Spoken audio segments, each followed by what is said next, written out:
Alrighty, hello, hello, hello, everybody. Welcome in. Greetings and salutations. Today, more D&D, and we're gonna fire super quick. So with that, sit back, relax, grab some tea, some water, a snack. We're gonna get this fired up in a minute. All right, all right.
So, who would like to do a recap, if anybody?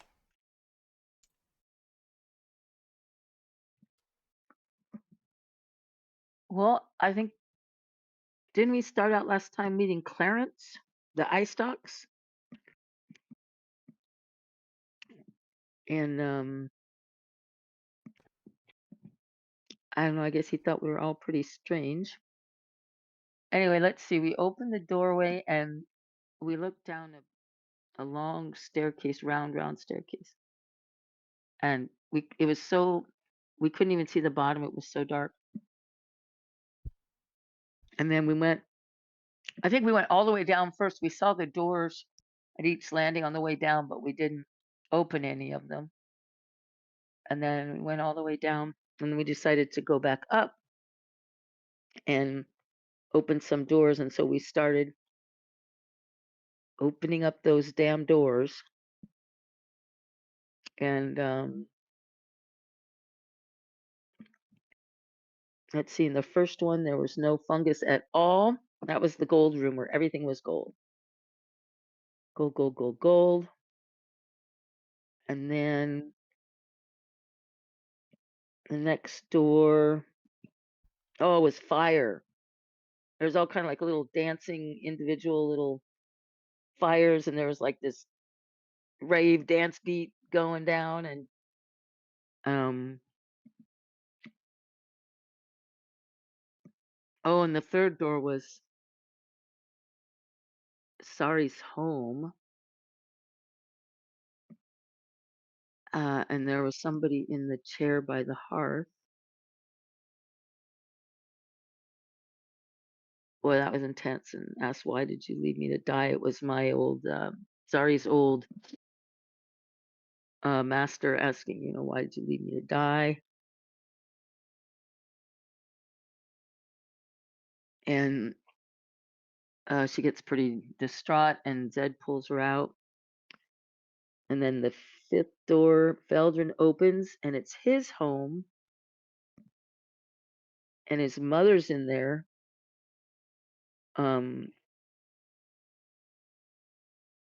like looming over these kids, like I guess they're Veldrin's kids. And there's like strings attached to them, like she's manipulating them like puppets.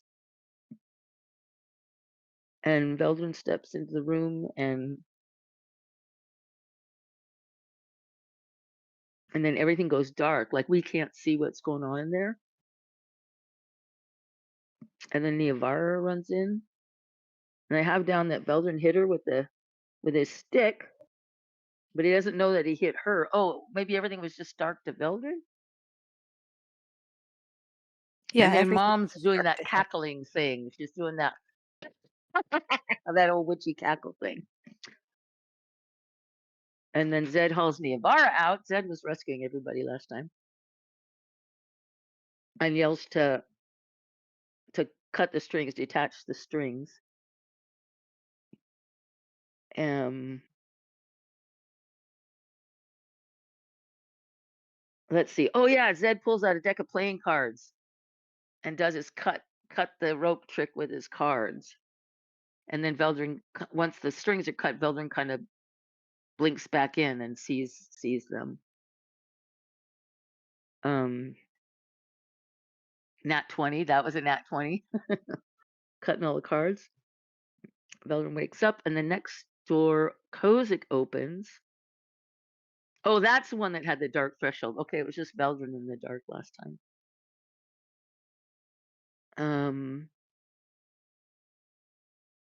So he moves into the dark room where there's just like lots of mist and stuff, and he sees the dark lady, and he calls out to her, but she doesn't hear him. And then when she finally acknowledges him, she whispers like failure, failure, failure. But the voice sounds like, I can't read my own writing. The voice sounds like something, but she's talking about his failure to find the black diamond. And she just turns towards him and she's like, disappointment. And she turns away from him. And withdraws her blessings, and the connection is severed. And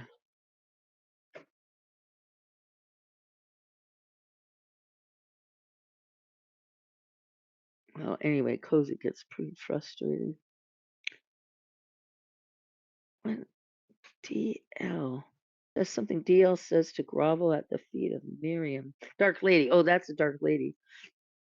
Because Kozik says he's been trying, and then she's like, it's never been enough. And it gets frustrated, and she's like, grovel at the feet of Miriam. And then a familiar tabby cat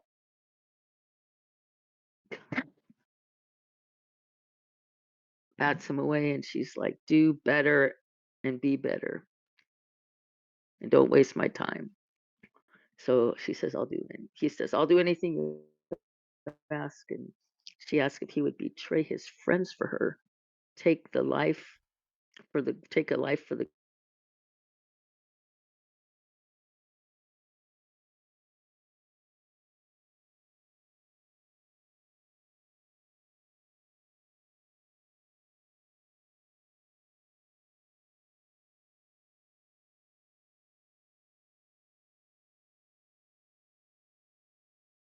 Sorry, might be disconnecting.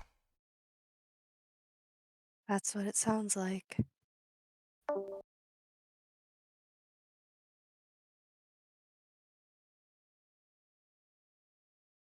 There it goes.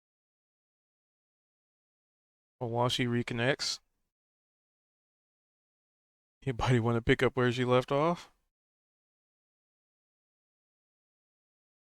I'll add, I don't know if she mentioned it, but when we first were exploring the tower and Vel went all the way down and there was a statue of a dragonborn that was like a figure. Oh my gosh, There she is. you guys, I was talking away about the whole entire thing last week, and now I just see that I got thrown off, and I didn't even know I was thrown off, and I've just been talking away about what happened last week. I think we That's heard most of it. crazy. Um, I think you just left off with Kozik uh, and the request of his Dark Lady. Oh, if he would kill for her, for the greater good. Yeah. And then the last thing is Zed opens the door and sees this half man, half skeleton, and it's Marn. And is that where we left off? That we opened the door to Marn? Yeah, And pretty it much. closed behind Zed. Oh, it Yeah, closed behind him. he handed little one over to Veldrin, and he stepped inside, and then the door shut. Yeah. Oh, wow. Okay. And I think it was Niavara that collected that little statue or dragonborn thing. I think she actually took it. Which statue? The When we Dragonborn statue that Veldrin found. In one of the rooms? It it was was at at the the very bottom of the tower. bottom of this of the Oh, tower. that's right. That's right. Yes.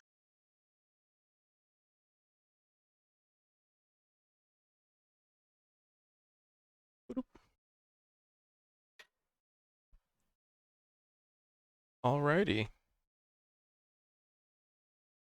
That is indeed where we left off. Seeing a familiar face in a room, in a corner. Zed handing off little one and stepping forward. And then a door closing behind him. Shit.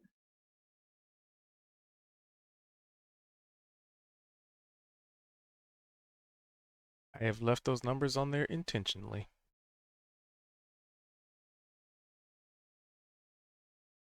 So the question as the camera pans in on this relatively empty room, there's probably, there's a couch, a table, like one of those like side tables with a little candle lit, what looks like maybe a desk in the corner, some kind of like research, maybe.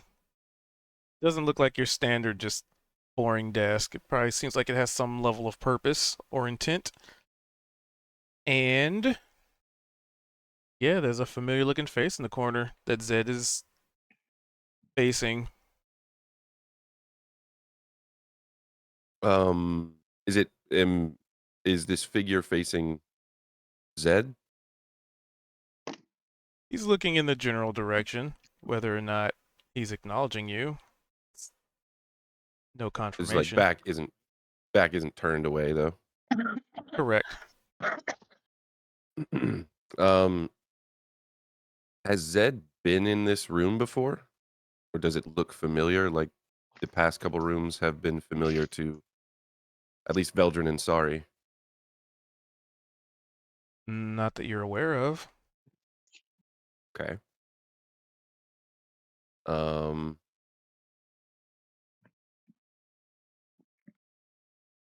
he's going to kind of take a deep breath and I just whisper to himself it's all fake.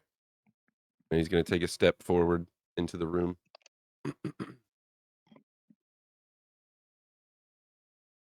Nothing seems to change. The light flickering from the candle continues. Marn is just looking in your general direction. Um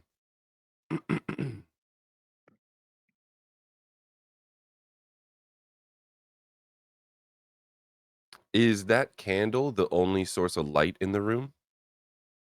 Correct.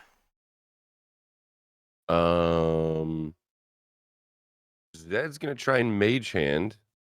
I don't know if this would work. I don't know if mage hand can do this. Can I put out the candle with the mage hand? I mean, you could push it over. I think Okay. Mage Oh Hand is yeah. force, so I imagine so. Yeah, he'll try and if it's possible, he'll try and snuff out that candle. Just with the mage hand. From where you are, Yeah. Before he takes another step. seems like the candlelight is reduced to nothing, and you were in the dark. Okay. Then at this point, if there is enough space in the room behind Marn, Zed's gonna use his bonus action to teleport behind him. All right. So as you're doing so, give me a wisdom save. Mhm.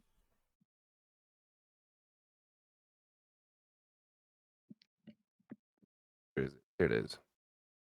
Oh, I will use my inspiration. Oh,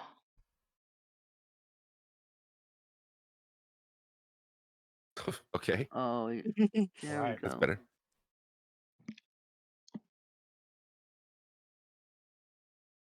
So on a 21. So not the fail, it would be the pass. All right. So you teleport essentially behind him, which would put you here. Okay. Um.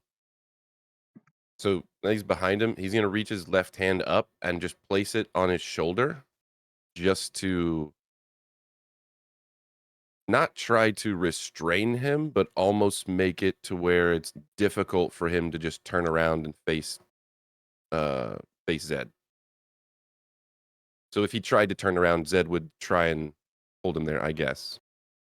Not like grappling him though, yet. If that makes sense. So you put a hand on the shoulder, and it is cold.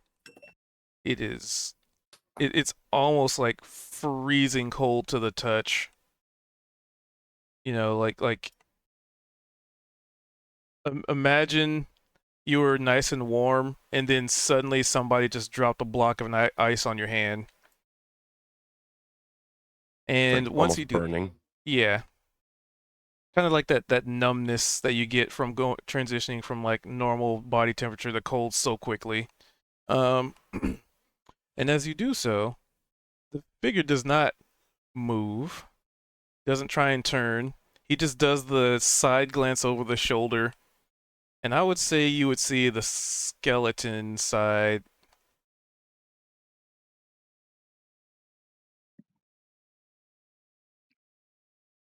I know this is fake. Why are you here?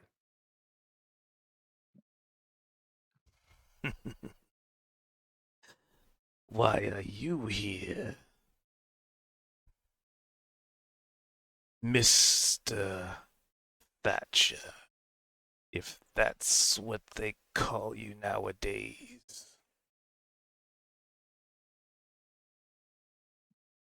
That's what I've been come to know by. Honestly, I don't know why I'm here or why any of us are here. We are trying to get, well, somewhere else. Oh, and where would that be?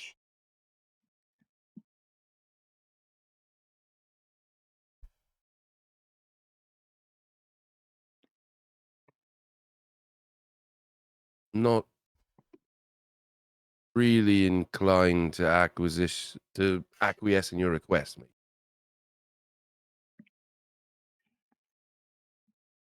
Oh, that's unfortunate.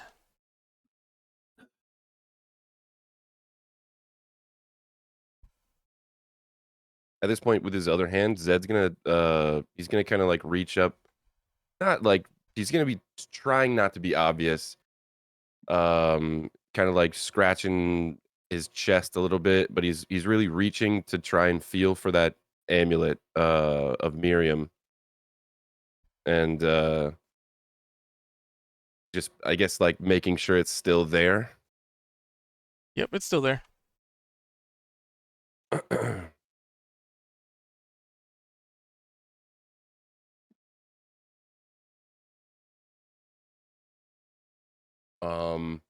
Then he's gonna reach down and he's gonna have his hand just kind of like purchased on the hilt of his rapier.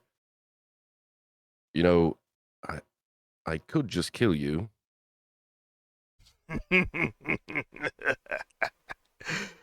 Boy, boy, boy. You cannot kill something that has already died 1,000 times.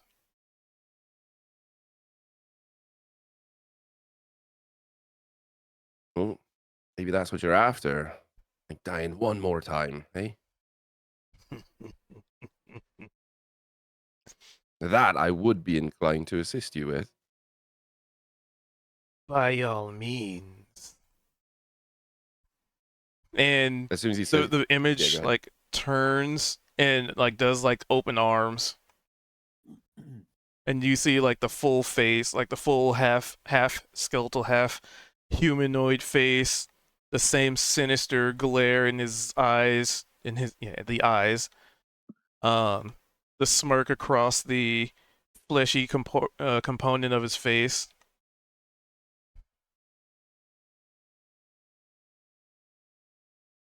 And he's like standing there, arms out, just like try me kind of pose. Yep. So with that left hand that Zed had on his shoulder, he's gonna just reach out and just attempt to try and shove him away to get some space. Let's see. Give me a athletics check. Where is it? Here it is.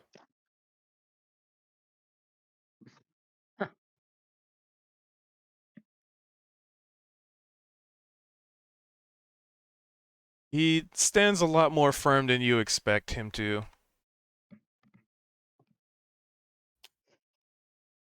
Pushing me away like you've done the others.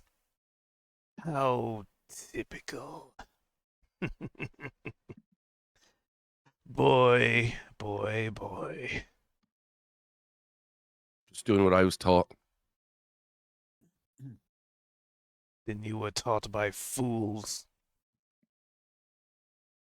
And at this point, he lowers his hands and puts them behind his back and kind of takes on your atypical supervillain about to monologue pacing.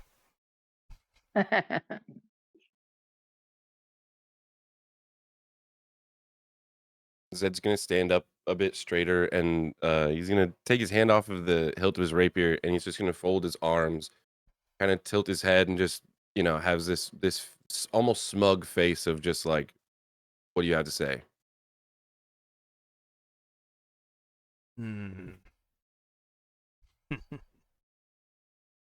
I seem to know more about you than you yourself. How quaint. Fates. Oh, the fates play so many tricks on us. It's quite hilarious.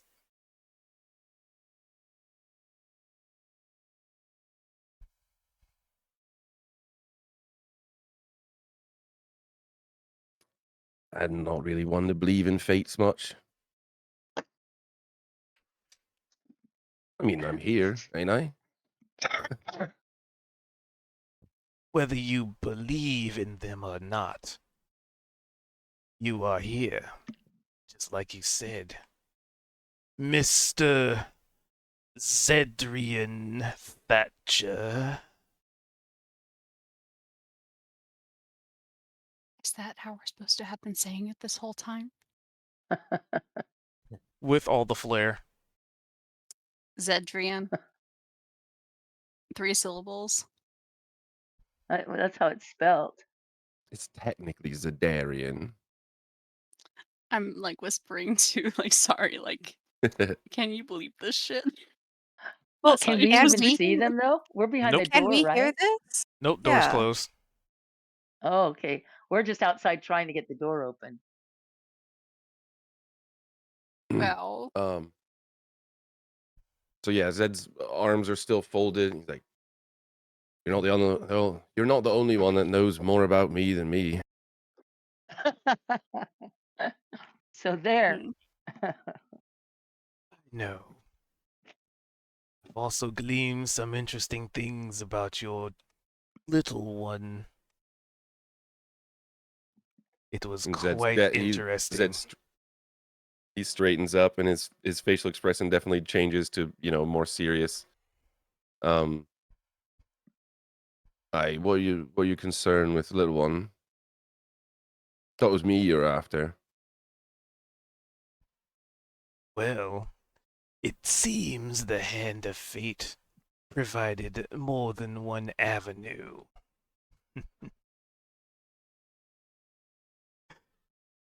Like I said,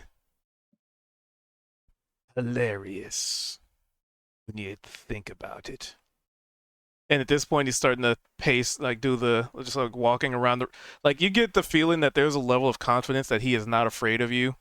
That, that pretty, like without even doing any kind of insight, you know that he feels that he has the upper hand, and he is definitely not afraid or concerned. It's kind of like that smug, arrogance. Yeah.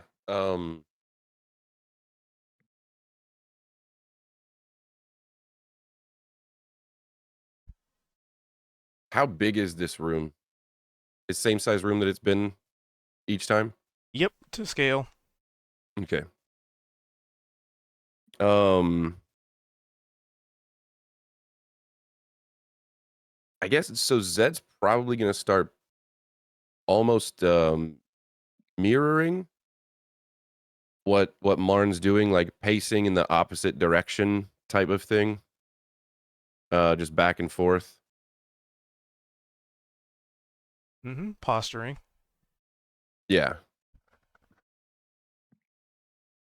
So, I mean, you're wasting my time, you're wasting your time. You could just tell me why you're here, or why, well, you're pretending to be here. Haven't you figured it out already? You have something, and I want it. Well, this is a roundabout way to get it. Whatever small tendrils that I can grasp at to get to you, I will take them. Good luck. That's worked out so well so far. And he pauses and opens his arms again. And here I am, and does like the kind of arrogant little bow. Zed's gonna, at that moment, bonus action again, teleport behind him and stab him with his rapier. Or attempt to. All right, give me an attack roll. And with that bonus action, because that's the effect of the cloak, I think it gives me advantage. Let's see, I'll just post it.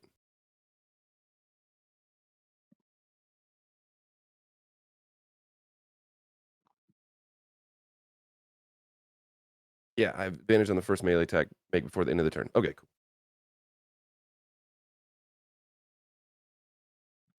Yeah.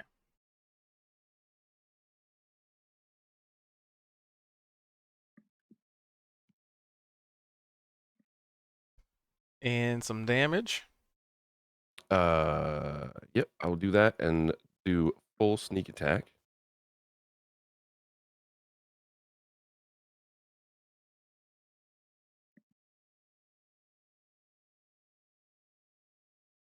So you teleport behind him and basically stab your rapier through his chest. He seems unfazed, unmoved, no muscle spasms, no sudden movements, just kind of allowing you to do it. And at that point, oh, go ahead. I was gonna say Zed kind of his eyes just dart back and forward a little bit as he's realizing that he's literally got no reaction. He'd probably start to like slowly retrieve his rapier.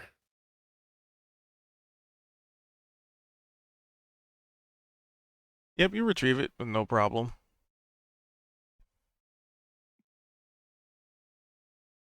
Oh, feisty this time.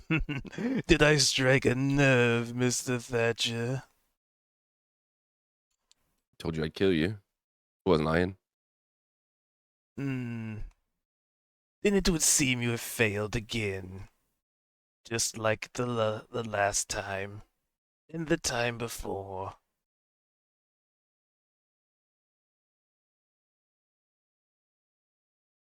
Well, if you're not gonna die, you could just tell me what you want. He points to your chest. Yeah, that's what I thought. I don't think that's gonna happen.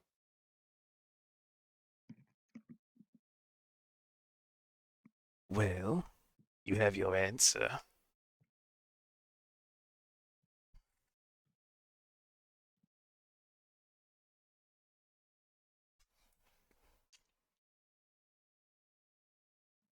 He's Eh, gonna slowly turn.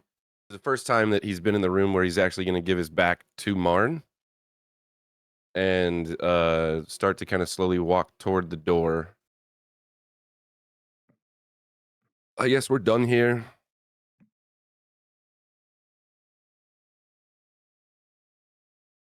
I suppose we are,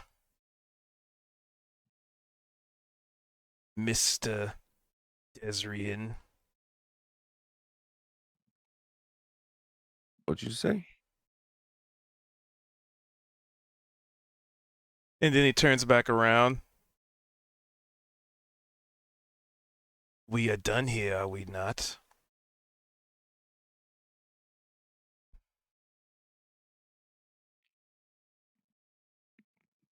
He's staring in the direction of Marn, but he's just gonna reach over toward the door. If he can get a purchase on the doorknob, he's gonna kind of like slowly just open the door, but he's staring back, just almost like slightly shaking his head. And like as you put your hand on the door, just remember, a lot of other people will be a lot safer if you just gave me what I want.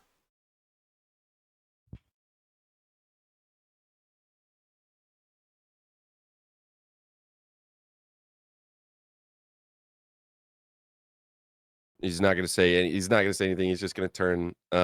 He's gonna try and open the door. It opens. Um,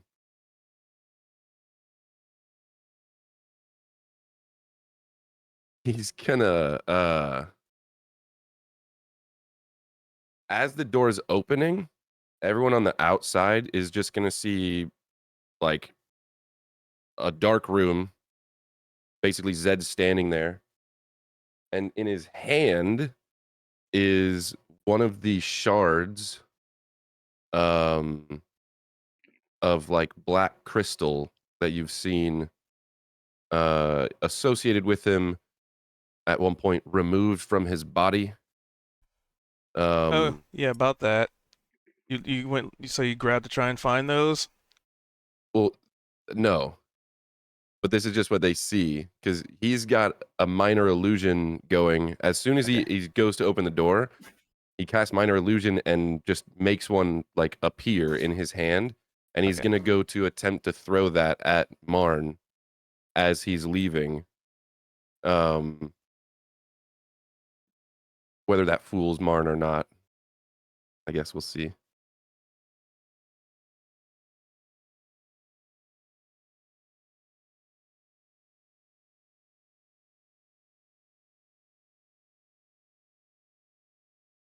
Well, I don't think I have to ask who's in your room, Zed. Yeah, big waste of time.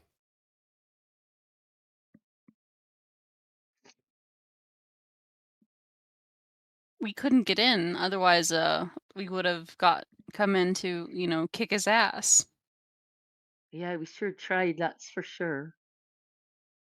Something was But it blocking was us the whole locked. time. And I couldn't even lockpick it. Can you imagine? How rude. Are you all right? Yeah, yeah. Just same sort of thing Yeah. going on about something, but like not really saying much of anything. Because he's an asshole and he wants your soul. Is that the gist of it? Yeah. I Is still it doesn't make not? sense to me, but Is there new information that I should add to my equation here? um he's gonna kinda like reach up and like scratch the back of his neck. You pretty much got it. I don't know, won't actually show up, but keeps showing up in these sort of figures, illusions, mental imagery, claiming that, I'm gonna get what I'm after, but at this point, I don't know. Well, if he was gonna get what he's after, where is he then? Ooh, I'm such a big scary lich, but I'm not gonna actually come and do my dirty work. And what is he after? Zed, like his chest, soul, heart, whatever you want to call it. I don't know. I know you're not particularly religious. Sorry, No, that's not the case at all. but it I just wants said him. it wants his soul, you're saying. Yes. Well, shit. Almost in the same, like, no one else saw this, and Zed isn't even meaning to do this and he realizes it as he's doing it, like, but he's already done it. He has his hands out to his side and he kind of bows, almost exactly like Marn did in the room when he was kind of like offering up Zed to hit him. But Zed bows at the notion that Marn is after him, and Niavara suggesting it. Zed's just pretty much like, you know, ta-da, here I am. Like, it's me he's after. But Interesting. you kind of maybe see his facial expression change like mid bow, and then he kind of stands back up and shuffles his coat a little bit. How long was I in there, by the way?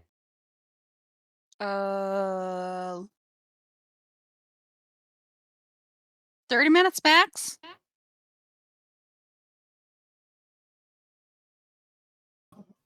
And she turns to Kozik for confirmation. Well, it's hard to say. I mean, this is all just illusory, stuff, isn't it? Yeah, but like from the outside.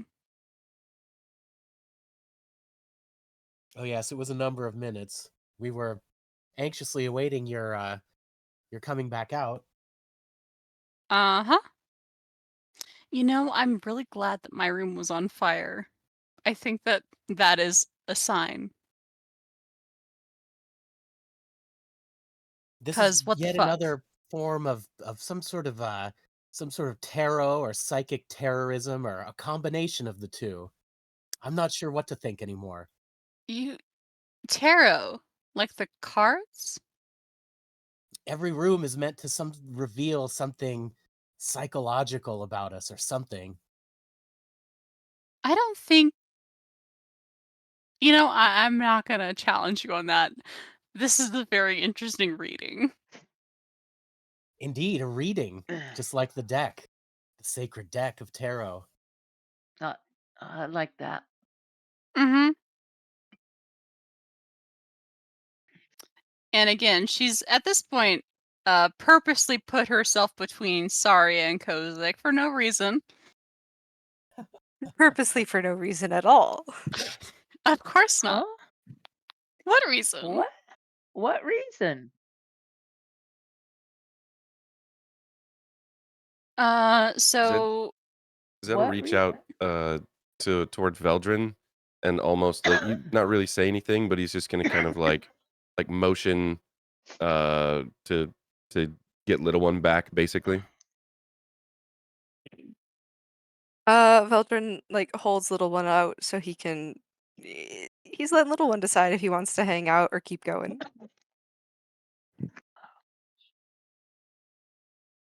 Is this the two parents offering candy to the kids to see Gee, little one, who let you have two dads?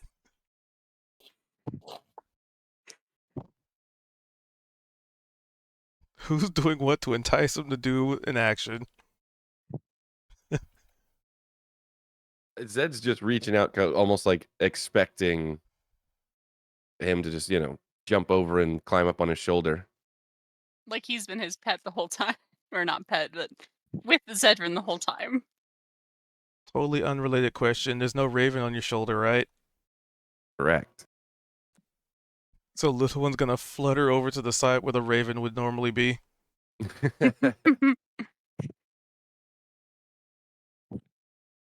Hi. So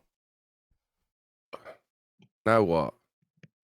I feel like these doors have obviously had something to do with all of us, but why?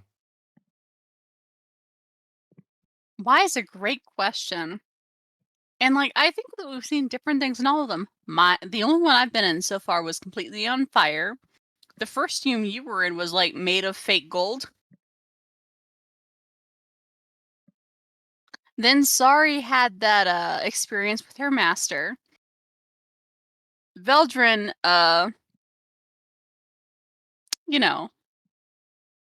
Kozik. I was right. I called it in one that he was going to see his Dark Lady. And then you had this experience with Marn. What the fuck would be waiting for me on the other side of a door? I'm almost curious to find out. Have we got any doors left up there? We calculated how many there were. There was like I'm pretty sure, yeah. Well, Zed's let's gonna go kinda, up like, one more lean flight up. and find out. And look up Plenty the of flight, doors yeah. for all of us. Yeah. 350 foot tall, a door every 30. Oh, that's right. That's right. I do think got that there's a 11. pattern. 11.66 doors. There must be something I'm missing here. Considering that you and I were the only one that opened up completely benign doors, I think I should try a second one. Yes, I'm counting fire as benign. Maybe it was Assuming- just Right. getting warmed up. There was I- some sort of party in there. What's interesting too, though, is that we've been in 7 rooms so far. The first one is the one that we came in through the window. It's been unlike any of these others. It's not like each room in this tower has been tied to something magical. That one seemed pretty ordinary, just really Indeed. old. the first person to enter that room was Veldrin. True. 7, 5, 6. Hmm. Hmm. Zed. So far, there haven't been any repeats. The golden room was Veldrin. Or no, that was Zed. The room with Clarence Sorry. and all the Kozik. mushrooms. Veldrin Oh, was the the first one first to room. enter. Right, right. Well, I might argue that Clarence was the first one to Yeah. enter it. That is, if Clarence wasn't an illusion. Aye. Belle was there when we first met Clarence, True. and it was Right, I forgot about that stupid little fuck. in that mushroom-filled cavern as well. Yeah, after the mermaids or whatever those things were. So I guess we're going off of the assumption that maybe every room in here has something weird to it. Mm-hmm. So what would be the tie to that little statue you got? Does that make sense? Neovar holds up the little statue of the Dragonborn. I have no idea. Like I said, something this small reads to me like it's meant for an altar somewhere. I could try opening a door without holding on to it. And she actually offers it to, she thinks for a second and she offers it to Kozik. Okay. Okay. If the item had importance. Just in case. Because maybe the Dragonborn thing, right, it could be serving as a protector against whatever fears you're facing. Because so far, the only thing all the rooms that everyone has opened has had in common are fears. Except, again, for my room and Zedrin's room, the Room of Gold, and the Room of Fire.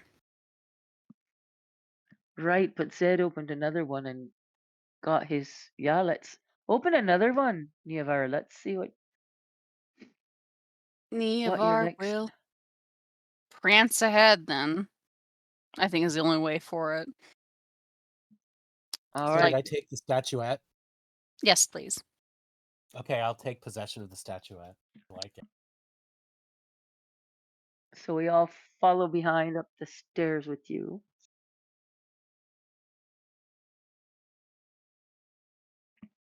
Uh-oh. Why can't I move my token? Do you have the wrong thing Alright. selected? No. I'm refreshing the page. I was experiencing some problems with Foundry earlier this week.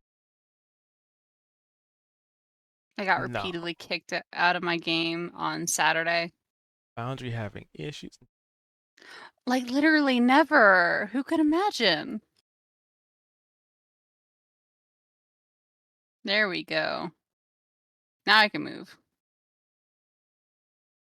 So, we get to the door, and she will, in fact, open it. After Cautiously, unlocking it? carefully. Yeah. I will roll to unlock. On the right sheet. Are you getting Not on- assistance? Huh? I would assume that Zedrin's helping me. Yeah.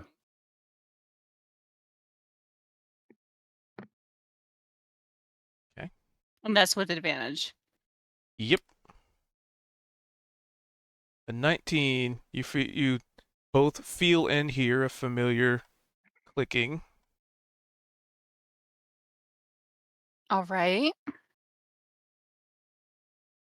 And she'll hesitate as she puts her hands on the door.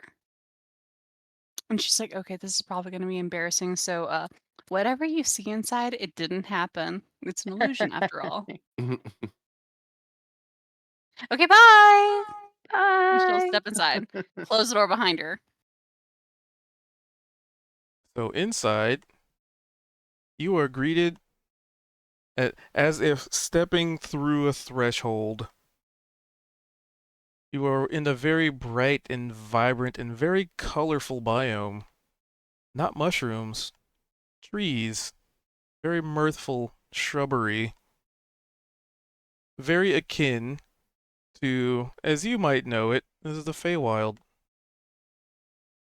Well, that catches her a little bit off guard as she sort of lowers her guard a little bit before she puts it right back up and takes out her knife. The only reasonable thing to do in this situation. Yet walk in room, draw weapons. And like Yeah, it's in not a here, room, it's a forest. yeah. And basically in here it's just thick with like shrubbery and but it's just like the plants are really off color. Like, you know, a normally green tree is like violet, or, you know, a healthy green bush is like grape colored, you know, just very obviously that aspect. And in the night sky, which there is a night sky, there appear to be like 2 moons out. Forever twilight, as some might put it. I hate this place. And feel She's free sort to of- give me a wisdom saving throw. 18. And you see a dagger land at your feet as you step forward. It is. Can we see her? She closed the door. Oh, sorry. To protect her well-being and ego. Okay, she'll pick up the dagger. And as your view goes from like looking around to the ground and looking back up, you see a very familiar looking child. The one from the Feywild that you saw in that, in that coffin. Well, the body thereof.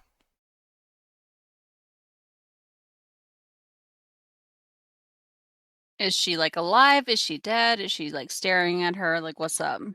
She's very much alive and just staring up at you.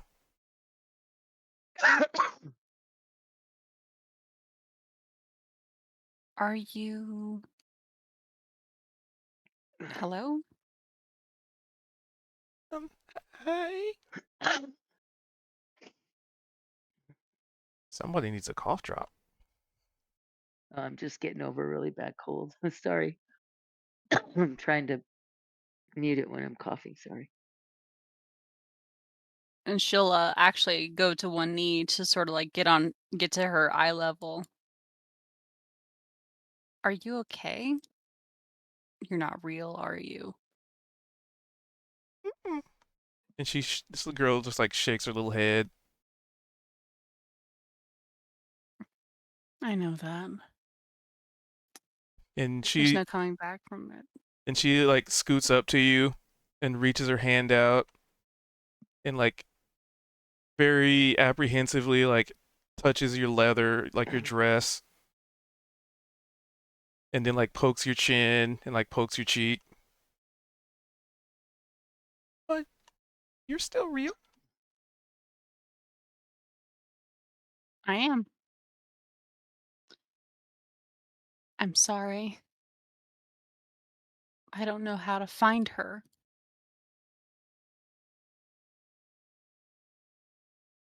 It's not your fault. It wouldn't have happened to you.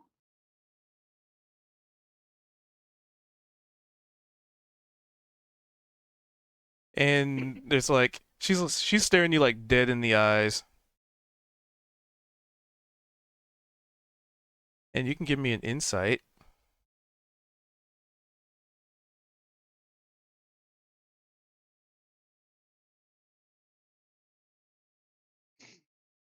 There is a combination. There's no pain. There's no like physical suffering, but there is sadness. And even for someone as cold as you and someone who might mask it as well as you do, even you can't deny that there's just that bottomless well of sadness that she feels. And with the 26, it's not for her. It's for you. And all she's saying is it's Niavara not your fault. will take her hand and squeeze it.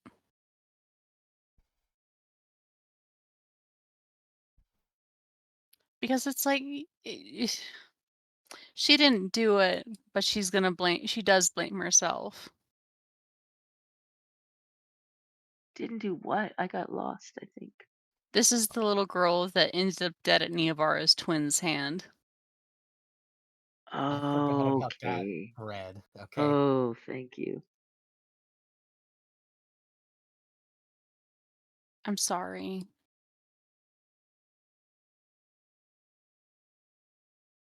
And I'm a big girl. I'm okay. You don't have to feel bad for me.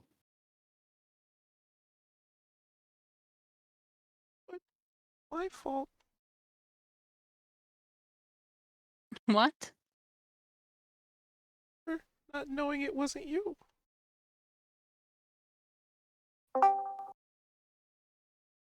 That's not something that you blame yourself for. Dying and being killed are only ever going to be at the hands of the person that did the killing. And she sort of looks down at her own hands. She knows that they're bloodied beyond belief. Then why are you sad?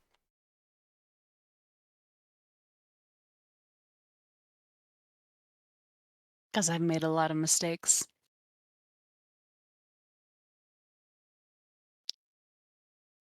And I wonder if I hadn't revealed myself to you, if you would still be okay.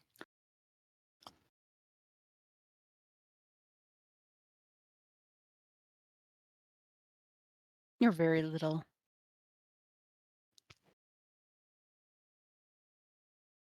And she just kind of pulls her hands like away from your face and drops her shoulders. But if I would have just known, you wouldn't have to feel bad for me.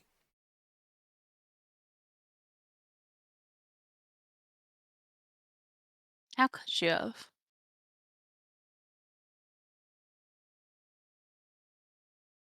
I don't. Exactly. I knew that someone was out there. It was my responsibility because I'm older than you.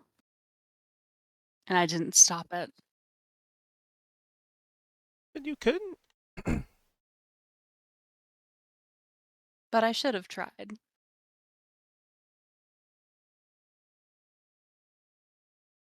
And I will try. I will be stronger. I'll beat her.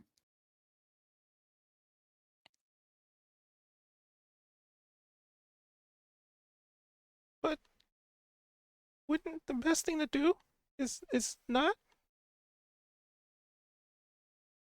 Not what? Isn't that how hatred keeps feeding into hatred? Won't someone else come after you? Who? I don't know. Exactly. Maybe they will. If they raised someone like her, then what's the point?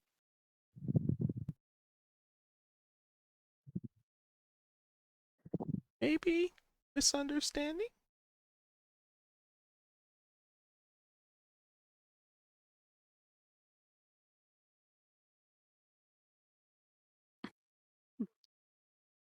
And you'd still be gone.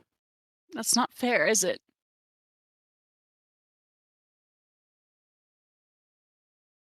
Maybe I had to go to be a lesson so others can survive. And she like nods like she's convincing herself of something.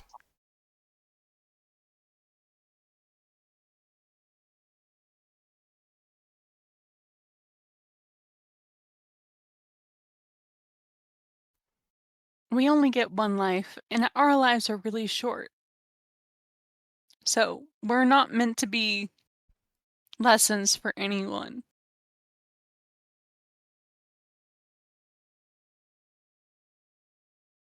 May the traveler protect you wherever you go now. I'll be a big girl. Maybe I'll get to come back in a different body and get a second chance. Yeah, Yeah. the traveler has many faces, and we are granted many of them. All right? Mhm. And she like reaches up and does like the cheek pinch and kind of pulls you in and does like the forehead to forehead thing. And Neovar is bad at it, but she'll eventually wrangle her arms into something like a hug.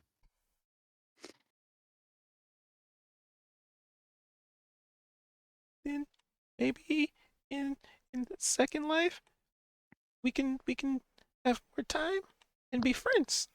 Mhm. I think I'd like that. You were the first other change thing I've met, you know? The only one like me. Alone. And you shouldn't have died like that. And you'll have better next time. I promise. Even though I was the only one, I wasn't alone. I found family. Yeah. Yeah, you had family. I have family too. I know. It can And then she points over your shoulder to the door. They're right outside. Yeah. They are. Then maybe me having to go is maybe the thing that's gonna help keep them alive and happy and you and your family and and and she just kind of stutters, trying to find words. Death isn't a lesson to anyone. All right? And I don't know what else to say. Then say you will protect them. Of course I'll protect them. What else would I do? That's what I was made for. Mm-mm. She shakes her head. I think you were made for bigger and better things. Like? And she places a hand, like, respectfully, like, on your chest. Actually, no, not respect. She's a kid. She wouldn't have any level of. Knowledge of that. Yeah.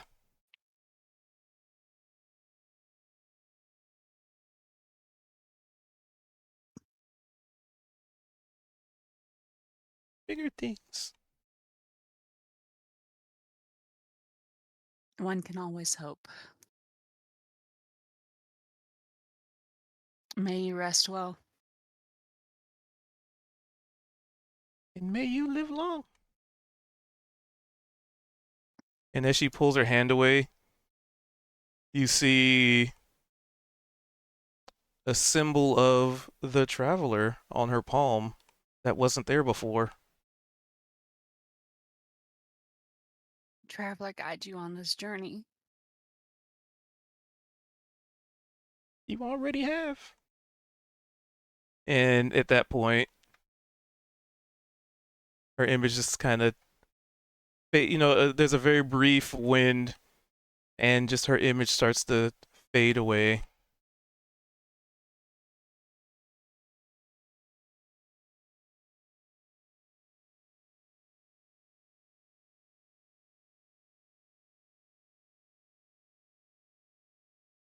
She'll pause and collect herself while she goes.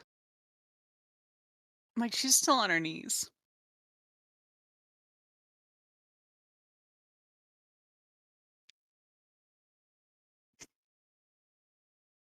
And then she'll stand and breathe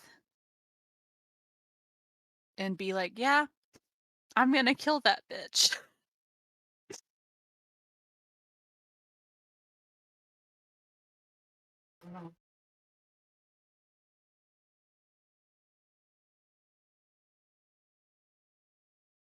And you are left once again alone in silence in a world that you have grown to despise so much. What was on the knife?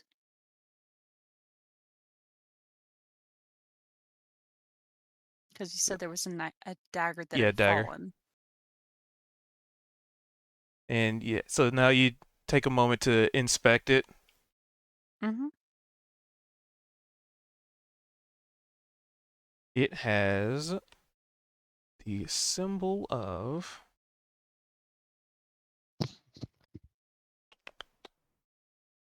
there it is. So it has basically it has a symbol of like a crudely carved in heart. And you know What? the not like actual human heart, but like a little Like a doodle. yeah. I love heart. And as you look at it, this dagger is kind of really small, almost child-sized.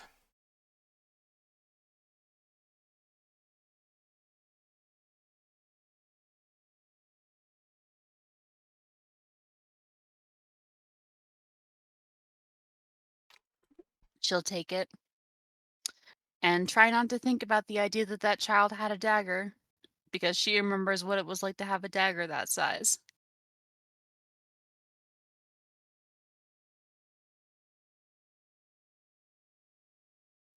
And then she will try to walk out because fuck this, fuck this, fuck this.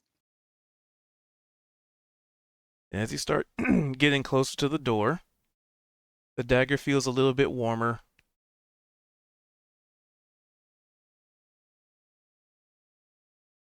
Before she exits, she'll look down at it like, why is it warming up? It appears to have altered itself as you've gotten close to the door to a normal-sized dagger, but with a symbol of the Shadow, Keeper of Secrets.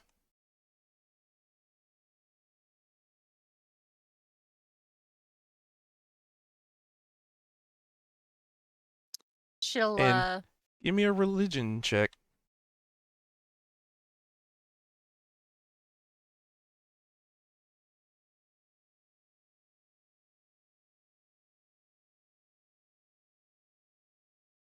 And an inspiration. So, the Shadow, the Keeper of Secrets, the one who also can decide what knowledge to provide somebody, as you need to know exactly what you need to know. And on a nat 20, you definitely get the feeling that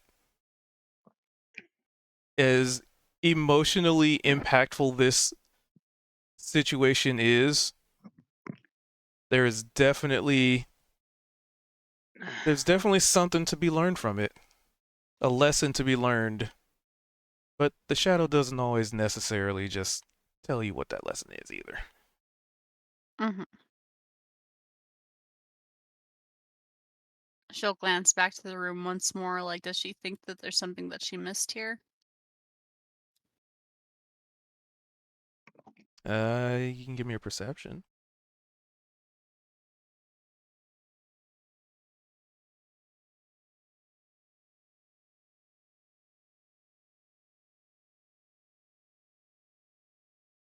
Yeah, possibly. I mean, there's a lot of shrubbery and like bushes and stuff. So, with that perception, you would spot in the location that you were just like kneeling down, roughly in that location anyway.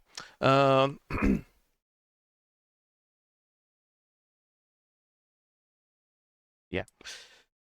So 24, yep, perception. Sorry, going through notes, many notes. Okay. So you look around and you would spot where you were kneeling is burned into the ground. Every single one of the, of your pantheon that you worship, Mhm. save for the traveler.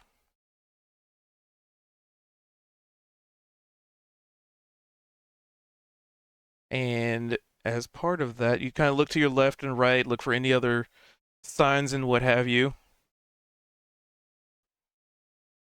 And something does kind of catch your eye.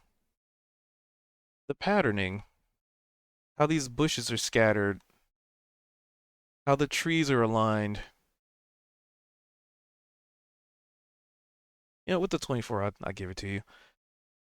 So with how everything is spread out, the entirety of this space that you were in, if you were to say draw lines from point to point, it would make a very large holy symbol of the traveler. This room is basically a giant holy symbol. And then the other dark 5, I guess technically, are encompassed by it. Almost hinting at the importance of the traveler over the others, just with that religion of 24, which is nat 20. And at that point, that's what you notice. That is very That's cool. interesting. And so she'll pocket the knife of the shadow. Like she's been using a knife of the mockery for so many years at this point that she'll pocket that one as well. But make sure that she's no longer crying, that her eyes aren't puffy. You know, it's the whole trick about putting the cold part of your body to your eyes so that you get rid of the eye bags as quickly as possible.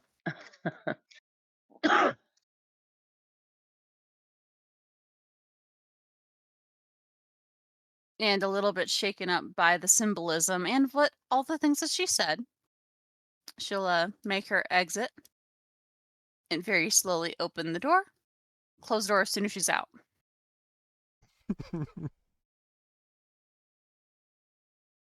Nothing interesting really happened. I'm sorry, I doubt that very much. How so? Well, you just were a little bit quick about that, weren't you? Oh, nothing happened. But you're in there for a good bit of time. So I think something happened that you don't want to tell us about. There is the deception roll. Hmm. Ari's just too perceptive for that. Is she though? Half deception.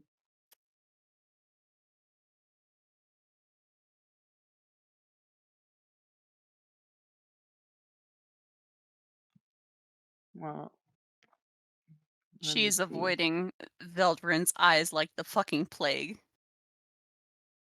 Anywhere but them. Oh, not so much, maybe. I mean, sorry, Anywhere not. but Graciously, Veldrin's it's eye. not a perception roll. It is an insight check Yeah, usually that it's opposes insight to deception. see. Yeah, trying to see through kind of situation. Ah, even better. Sorry, bought it. Sorry, was like, yeah. Sorry, like, oh damn, that sucks, girl. Well, sorry also just had, it's still sort of kind of recovering from a very traumatic moment, so it kind of makes sense. Yeah, that's right. That's it. Yeah.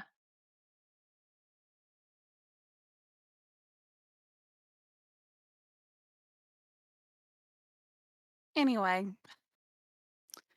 I guess you might just say that it was, just a normal experience. Like, it wasn't anything bad. It wasn't anything horrible. Nothing sad going on. After the scene of Mother, like, what was going to compare to that?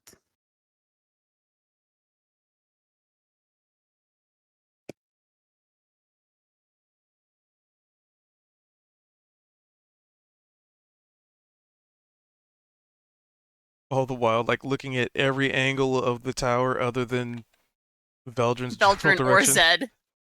Yes, exactly. Well, with that said, are we moving on?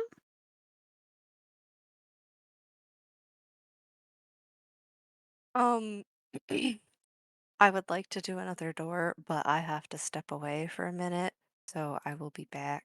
If somebody else wants to do another door, be my guest. I'm on team traumatized sorry.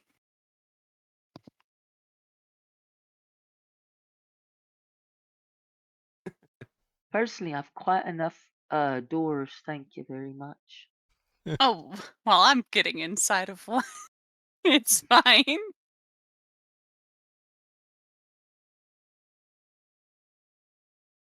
Well, Zedrin had 2 doors. Kozik, how bad was your door experience on a scale of like 1 to 10?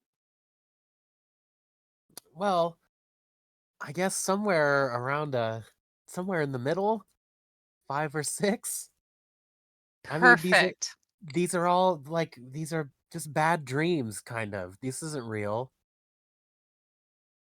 Mm. Not that Yeah, there's nothing to be learned, but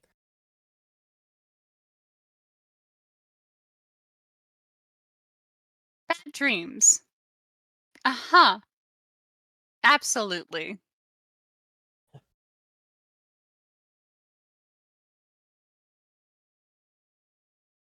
although I dare say there's never any sign of a treasure in any of these rooms, is there? Well, the whole thing being an illusion, you know? Like I was Spiritual. briefly transported to the Feywild.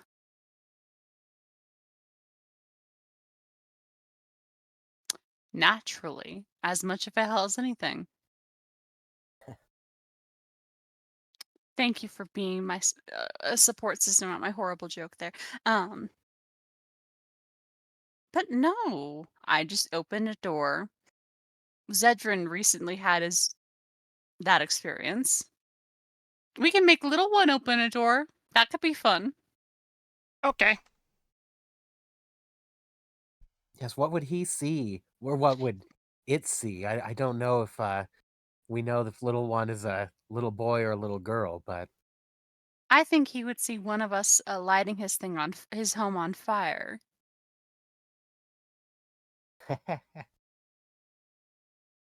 yes, the Unless, first trauma. yes, baby's first trauma. Aside from the hatching of the egg, I've always wondered where little one has actually come from and how long he was there in that strange frozen dimension with the body of that giant deific dragon. Alone.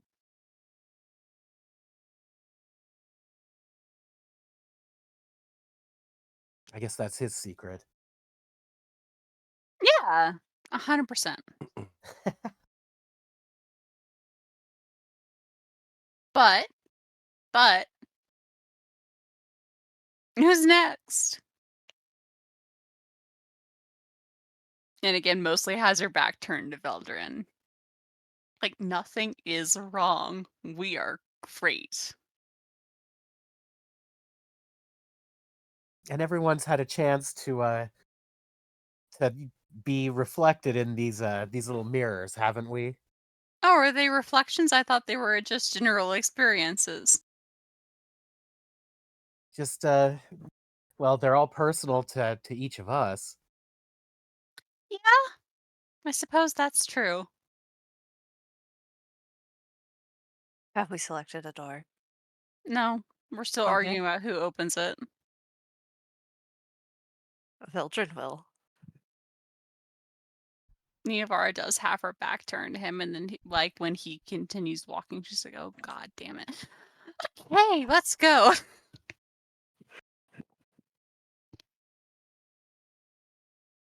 Gonna need door 8. Veldrin door time.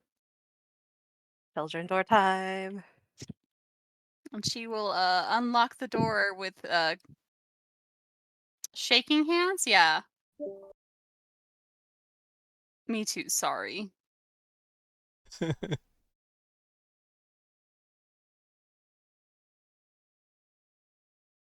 gonna assume that Zedrin is helping me. Yep, that's another unlocked door. At least whoever used to live here provide the courtesy of locking the doors.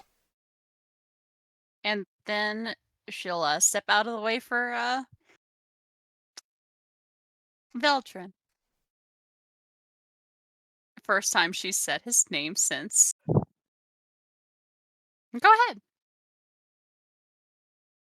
ahead. Vildren opens the door. This is room 8. So you open this door, and you are immediately greeted with emptiness. Okay. Space. Stars in the sky are off in the distance. Like that scene in Men in Black when they step through a door and they're just in space, just open space. That's what it looks like. Just a void. He's gonna walk on in.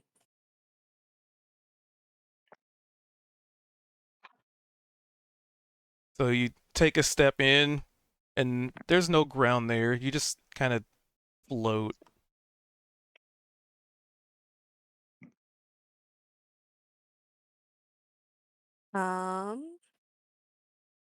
Does he notice anything in particular? Nothing out of the Is anything ordinary. Should I do a perception? I mean, you can. You always can. Somewhere off in the distance, there's a faint sparkle, unlike the other sparkles. And at this He's point, gonna this room is not technically to scale.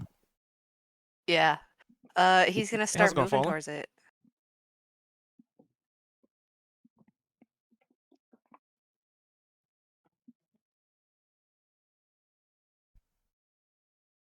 All right, give me a wisdom saving throw.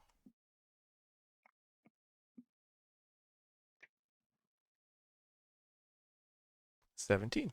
So you start floating towards this star, and it very quickly, like you start floating a little bit, and then it's just like you accelerate exponentially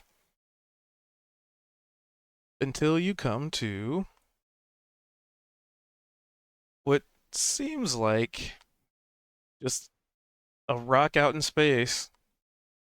But on this rock, seems like there's a huge just city just sprawling all over it. And there appear to be these weird spacefaring vessels coming and going. People are all about.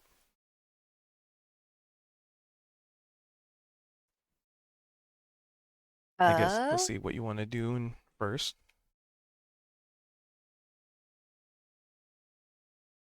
I guess he'll get closer to the city. So you fly almost like, dream like, you see a point in time or a point and you want to go there and you just kind of almost like in the flash of a blink of an eye you're there kind of thing. And yeah, you get a closer look and you see a myriad of weird and strange and interesting species that you've never seen before. Just going about their day as if it were just some other town or city or village.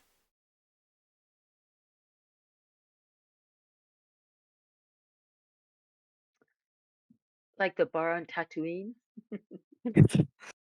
Yes. Well, Tatooine just like a city on Tatooine too. It's just population. Is it possible for him to like go down to the surface and walk around? Sure. So you start flying to the surface,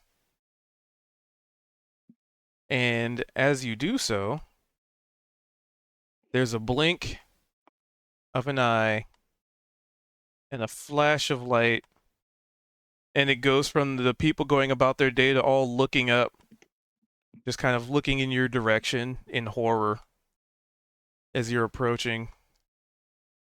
People have stopped, dropped their things. People pulling carts have ceased to move, and everybody just seems frozen in terror, like in a Godzilla movie where people are going about their day and there's this looming shadow that's starting to fall over them.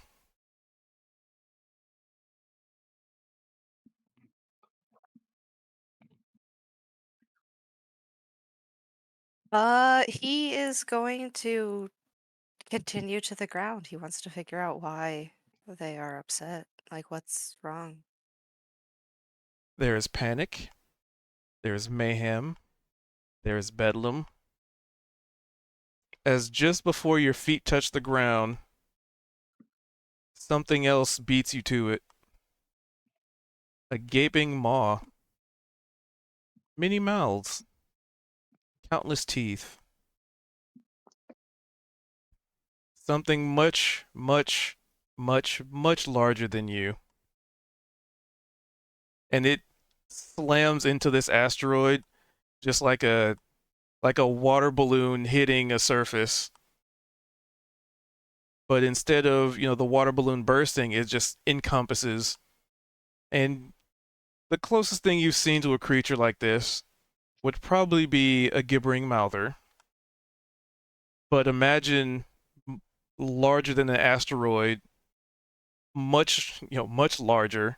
It's not really saying anything like a gibbering mouther would, but just the idea that there's instead of there being eyes, it's just teeth and tendrils, and they're all like this just dark black coloration, almost like ichorish black. And it just smacks into this asteroid, and before you can even touch down, it's engulfed. And all the cries of the people have been silenced as this entity just keeps going, almost like a whale swallowing a small fish.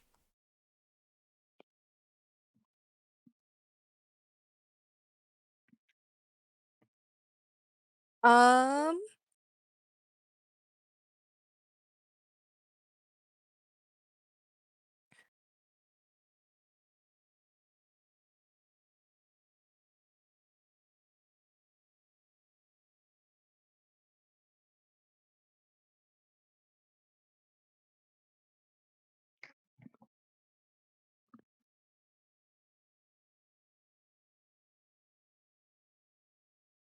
Um, hmm. okay, just make sure she wasn't muted.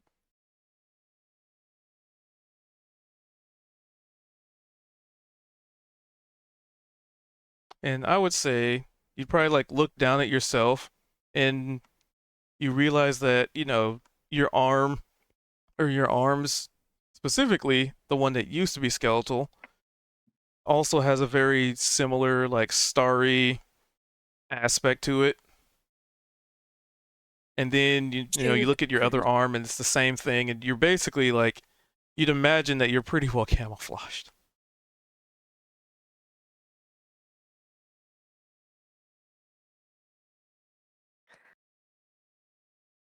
I mean, Veldrin's gonna operate on the assumption that these people are illusions. And he's going to observe.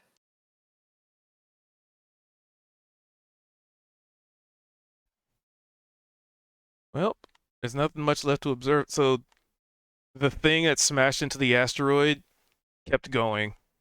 So it's kind of like I said, like a whale just eating a fish as it continues forward.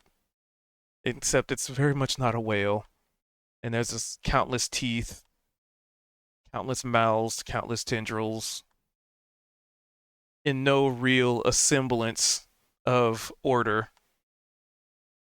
So it's not like at the end of a tendril is a mouth with teeth. No, it's everywhere. Almost like a silly putty. Like somebody took a silly putty and threw a bunch of like fake teeth and like pulled little pseudopods out of it. That's essentially what it looks like. Almost like it just doesn't even have much of a shape or a solid form as much as it moves and adjusts and changes sporadically, periodically, indefinitely.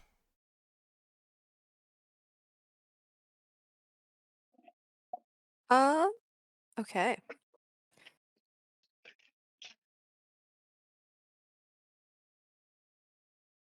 Basically a drive-by asteroid eating.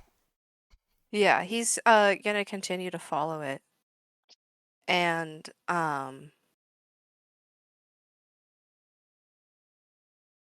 does he get close enough to it to like call out to it?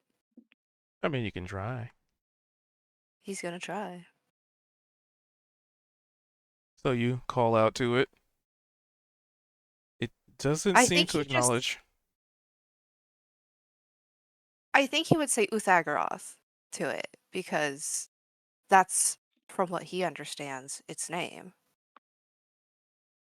Okay. So you say the name, and it immediately stops. Oh.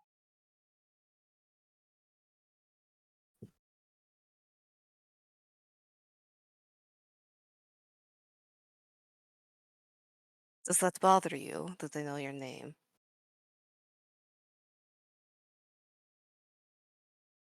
There's no response. But you can give me an insight.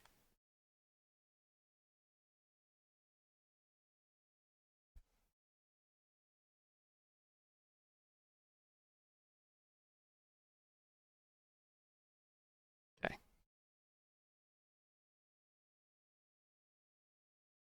So doesn't seem aggravated, but it does seem hungry.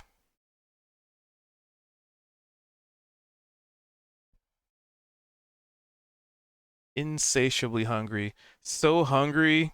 Like, you know, when you just get so hungry, you can't even make words. You can't put thoughts together. It's kind of like that. And you get that feeling. You get the feeling of that, you know, that hunger is so bottomless that the only thing you can think of is eating, feasting, needing more. Almost a torturous existence. But Could when you say that name, Veldrin it there's the same name is uttered back. could Veldrin try and like because there's some kind of connection. He's feeling what it's feeling. Can he try to give it a feeling back? You can try, probably through Arcana.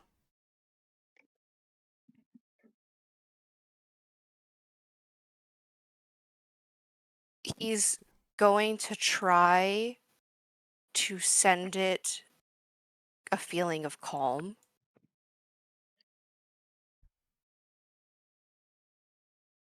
Oh, 17 won't be enough for that then. All right. So it starts to float towards you.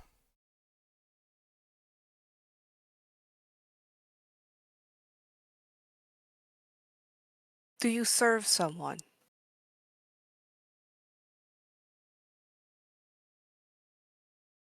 The eternal feast. And as it says so, mouths start to form in front of it, in front of you.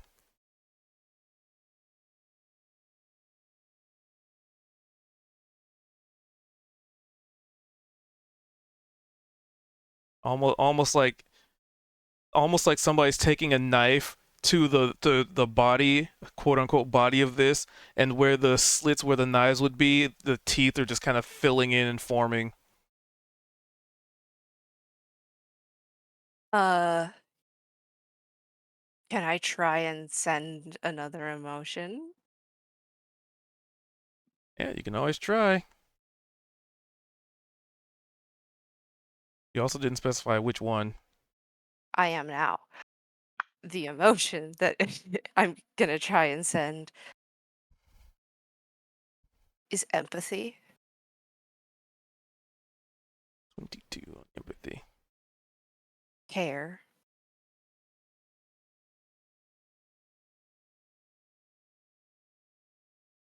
All right. And give me, while you do that, since this is a connection, give me 2 wisdom saving throws. Both normal. Yep.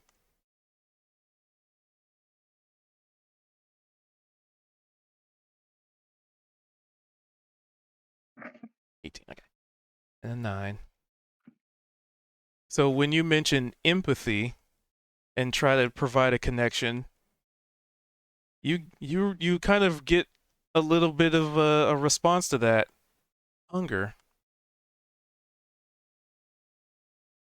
Like you're just perpetually hungry. You can't, no matter what you eat, no matter how much you eat, you can't be satiated. You've tried, and it's driven. It almost feels like you're on the brink of just being driven into madness to do a singular thing, and that's to try to achieve a goal that you will never achieve. He's going to reach out his right arm, which is the arm that the hand that his mother had cut off previously.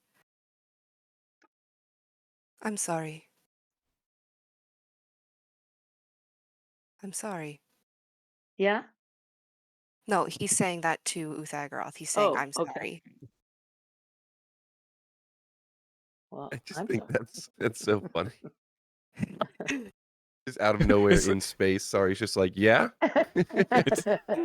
Well, now Yeah, you've given aren't it you the name. sorry? Now it's given it a name, so it's like, oh, I know who sorry is. I know who I'm talking to next time.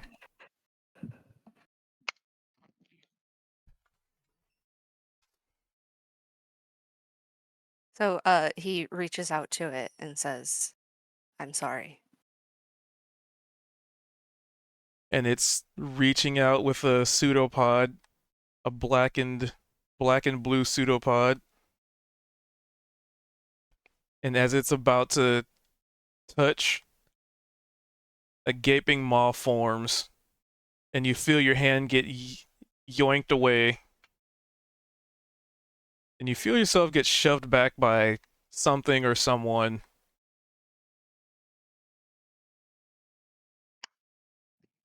And it kind of sends you like spinning, because you are kind of in space too. Yeah.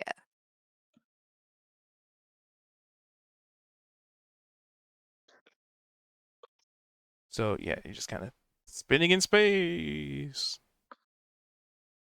He's gonna he's gonna try and slow himself down as much as you can in the vacuum.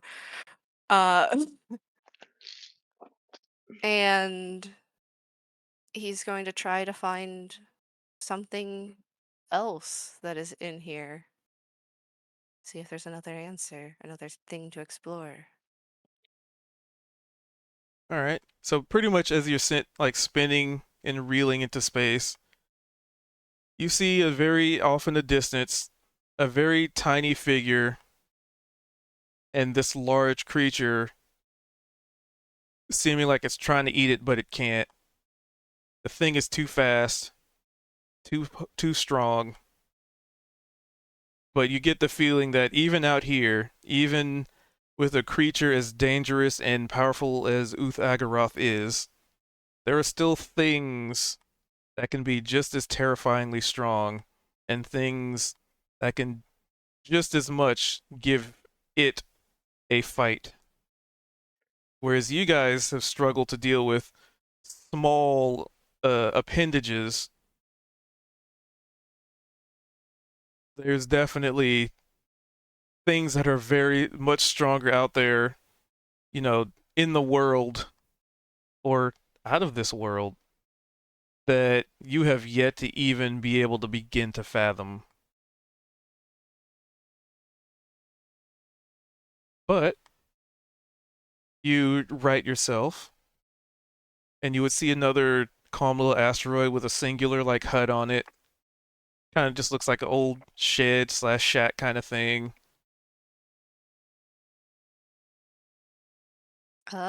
He will try and touch down again because if he can't talk to them, he'll keep talking to Thagoroth. So yeah, you touch down. It's a And he makes it this time? yep. Uh, when he gets there, he's going to approach the shed. It's a quaint little shack. You know, wooden door, wooden house. There's no sign of trees. So how the wood would get here is probably would have had to have been imported.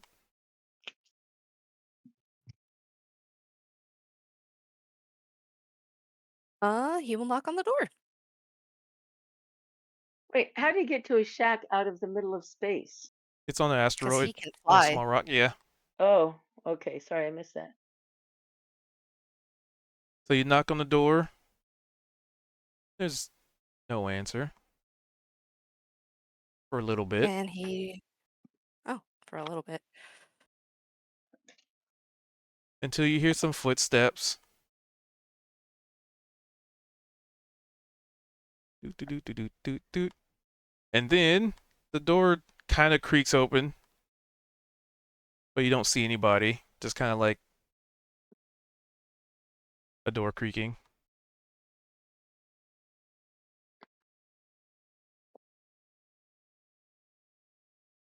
Hello?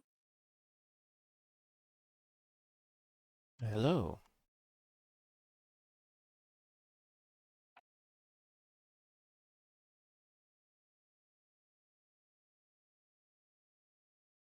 What's your name? I am Veldrin. Oh, hello. Eldrin. Welcome. My name is. And then there's a pause. Franklin. Say it again. Franklin.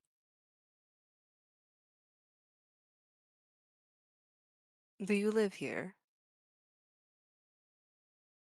Live. Live. Accurate. Will you let me in? Or will you come outside? Hmm. Affirmative. You hear some locks, locks disengaging. And out steps what appears to be some kind of a construct. It's definitely, humanoid in its shape, like two, bipedal, 2 arms, 2 legs, head. Um, but it seems to be made of some weird material you've never seen or heard of before. It's like dark, and like a bluish tint to it. A little bit of red tracing. How can Franklin be of assistance to you? You get kicked off. That I'm not exactly sure of. I found myself here, and I don't know where here is. Astral Sea designation. Mm.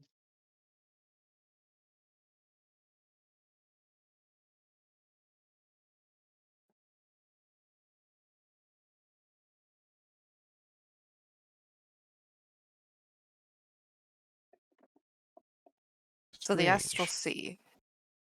Correct. Astral Sea designation. Well, apparently that is, I think, where the party wanted to go, but I don't know why. I don't know why I'm here. Query. How did you arrive? Vessels have not been detected. No, I came here as me. I did not. I just flew. Query. Improbable. I would assume so. I feel like, based off of the experiences before, all of this is an illusion. Illusion. Probable. Existence is illusion.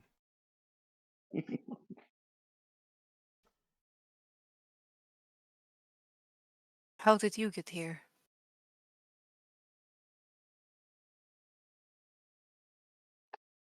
Transportation. Time. Mishap. Destroyed Tap. vessels.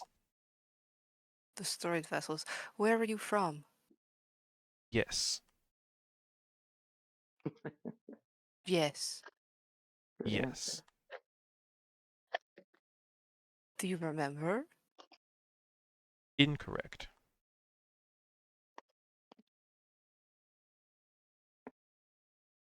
Sent you here. Myself. Yourself. Correct.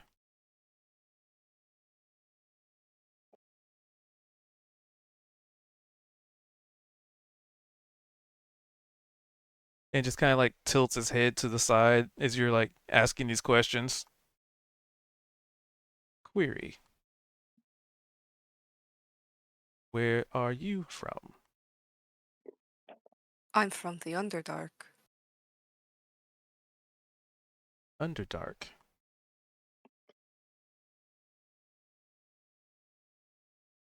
Yes. The Underdark. Underdark of what? The material realm?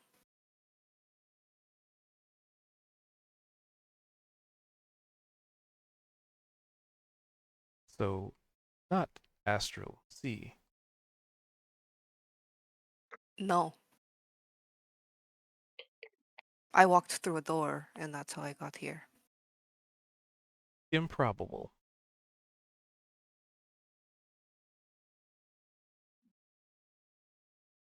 Apparently, many things that I have done are improbable. Assessment accurate.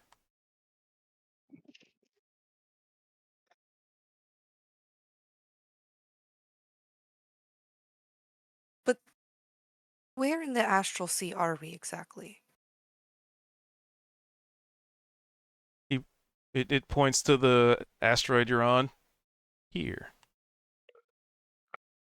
Yes, but are there areas that are charted or known, controlled by certain people? Possibly. Control Possibly. always required by others who seek power. Here, Yes. I control this. And he points to the shack. What is in there? Home. What does home consist of for you? Space. Is it empty? Affirmative.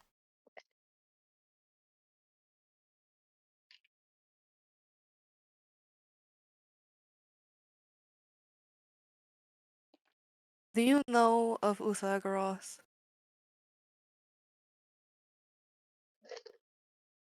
Knowledge. Invalid. Unknown entity. What about the Eternal Feast? Franklin does not feast. And he points to where a mouth, where its mouth is. No, I was asking about the Eternal Feast, not if you feast. mini fleshies feast. Always. Eternal. Confirmed. And then I he points to suppose. you.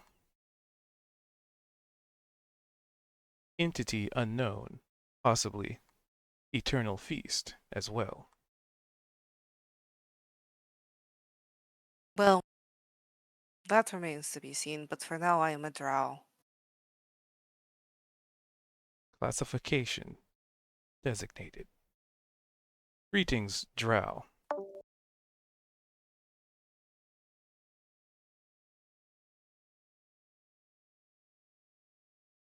So you came from somewhere, but you can't tell me what that somewhere is. Correct.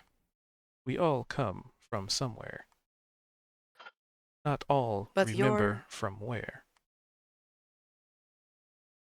was it taken from you? Or were you purposefully never told? Such information. Uninteresting. Never cared. Any other beings nearby that you could tell me where to go to see them? Possibly. Possibly.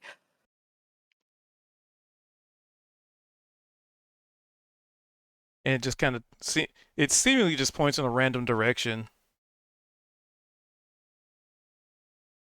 He's gonna look in that random direction and see if it's worth anything. You don't see anything. Could I do a perception? To see if I see something? You can always try. Yeah, you don't see anything. Okay. He's gonna like kind of scan around, see if he can find something else.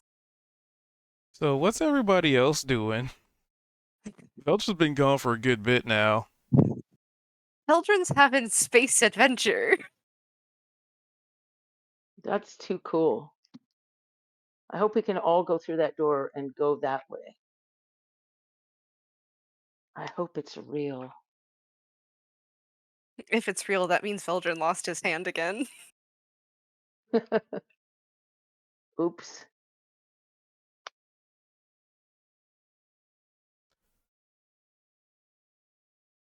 All right, so nothing happening outside the room.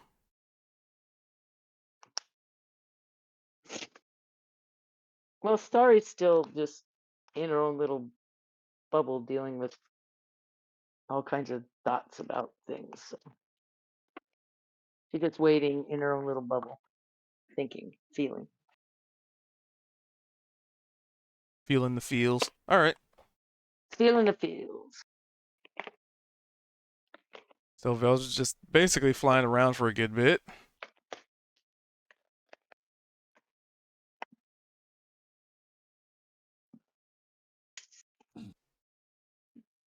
And obviously What's gonna the we're use- about to next? scale. I was gonna What's the say I next think thing? just I'm gonna use this opportunity to use my magical cunning, which will just let me get back like a magic spell slot. That's all. It just takes a minute of me concentrating, so Yep, you definitely have a minute. It's a very cunning use of time. All right, all right. So basically Velchin's just flying around looking for stuff, but at this point you're confident that the astral sea is vast. Oh yeah. So good luck finding anything else. Perception? Yeah, you can perceive What do I perceive? stars, planets, Stars, planets. a whole lot of them. Uh, you know, he's just gonna like yell hello as loud as he can and see what responds.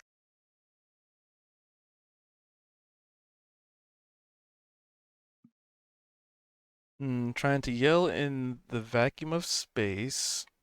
I Nothing mean, really responds. he was able to call out Uthagaroth's name, so he's just gonna see. Yeah, there doesn't seem to be any response. It was a large enough creature to have its own air pocket. Because he had some kind of connection with Uthagaroth that was mental, he's gonna try and scream in his head and see if anything responds to that. So you definitely get the feeling that you don't have that connection. Mm-hmm. Maybe based on distance, the fact that you're not interacting with it directly. Who knows? Yeah, he's not necessarily trying to see if Uthagaroth responds, but just if anything could tap in.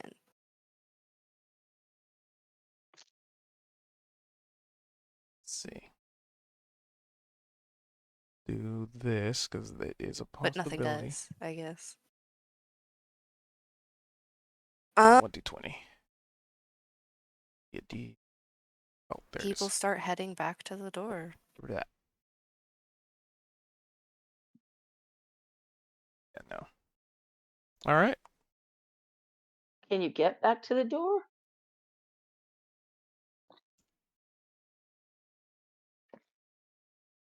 I mean, that's what he's hoping to do. Can he? Yeah, but anyway, so what's everybody outside doing? Waiting. How long you waiting for? Just Well, did until Veldrin shut the door behind him? I don't think he did. I didn't say I did. No. So do we see this vastness of space and the stars and the fact that Veldrin just floated away? Yep. Okay, Sari's a little bit stands up and she's like, he's been gone a long time.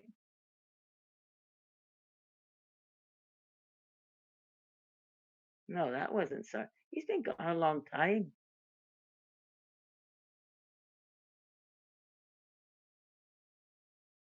Is anybody else worried? Should we go in after him? Oh goodness. Oh. Well, I suppose we could try. Is the door still locked? No, it's open. That's an open ass door. Did you say that it's open? Yep, Yeah, it is Veldrin open. left it open. You just Oh. watched him like float away into space a while ago. What does everyone else Right. think? Niavara and Zedrin and Kozik and I are game. What are you thinking?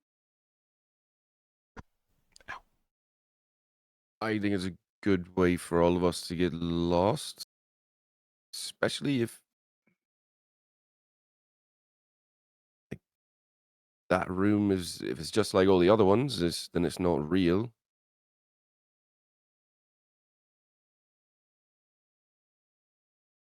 What if it is real?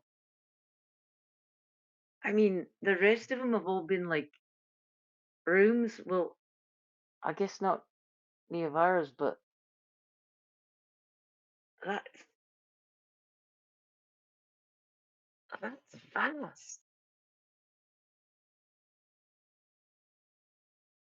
That's funny.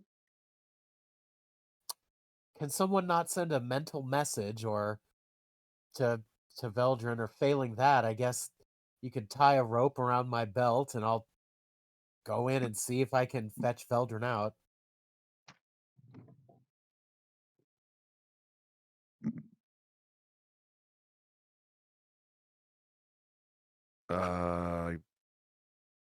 I've got no way of outside of just trying to yell in there, but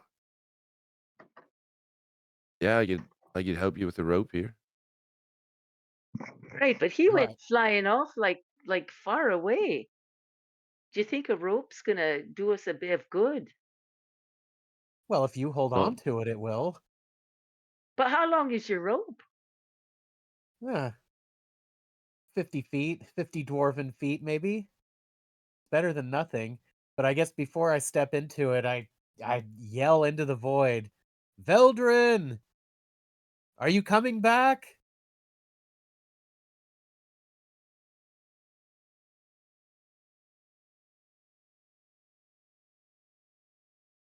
I mean, he went Okay. flying way off there. I don't know if he could hear you. All right. Well, shall we just shut the door then? I guess that's the best thing to do, and wait for Veldrin to come back.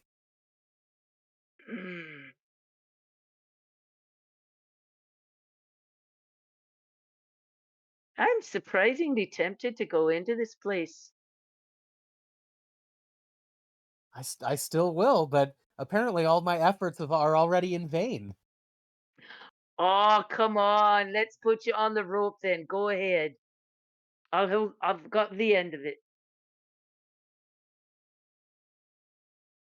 All right. Let's tie it up.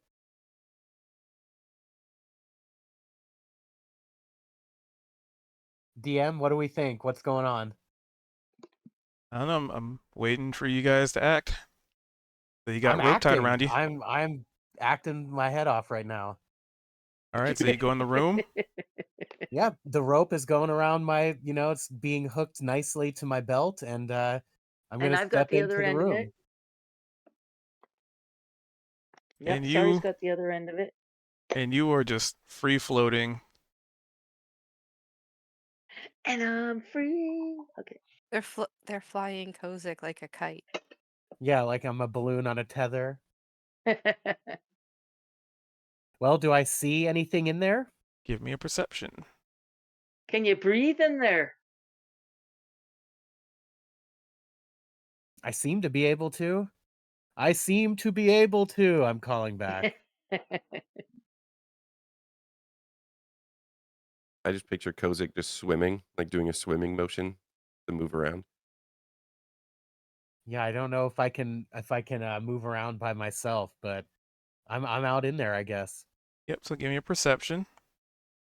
Oh, okay. Perception.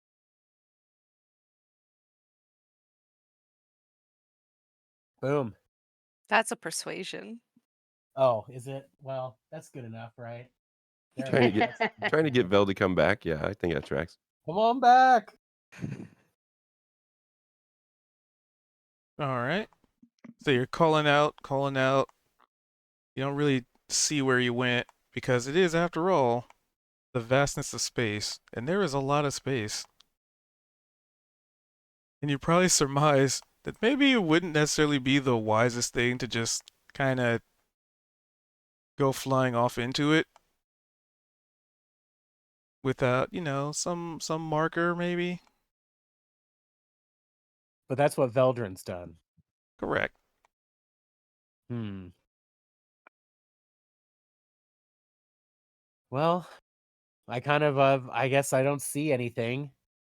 So I'm seeing what I perceive to be like outer space, right? Yep, What the like you were in dwarves the midst of it. Yeah, okay. Well, it is a And little terrifying, so I kind of tug on the rope a few times to be pulled back in. okay, and I have a question for you. What do you see when you look back? Is it just a door floating in space? Yep. Yeah, that's like yeah, it's a I can see you. There's a door. Oh man, I want to go next. All right, so I'm being hauled back in. Veldrin off in space while the party flies each other like a kite into space. Oh, and I kind of trip up on the door jamb there, and I sort Why of do I keep crawl talking? back into the tower space. Ugh. Well, I did not see anything there. I don't know. Is there anybody who has a spell that can maybe locate Veldrin? I'm not sure.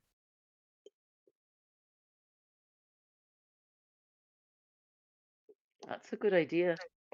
But I haven't got a locator spell. Niavara?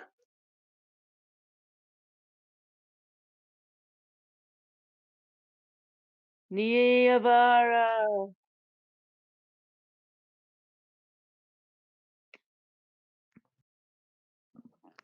We've Well, lost we seem to be Niavara. stuck until Veldrin comes back. I'm not sure. I can't say if Veldrin's in danger or not.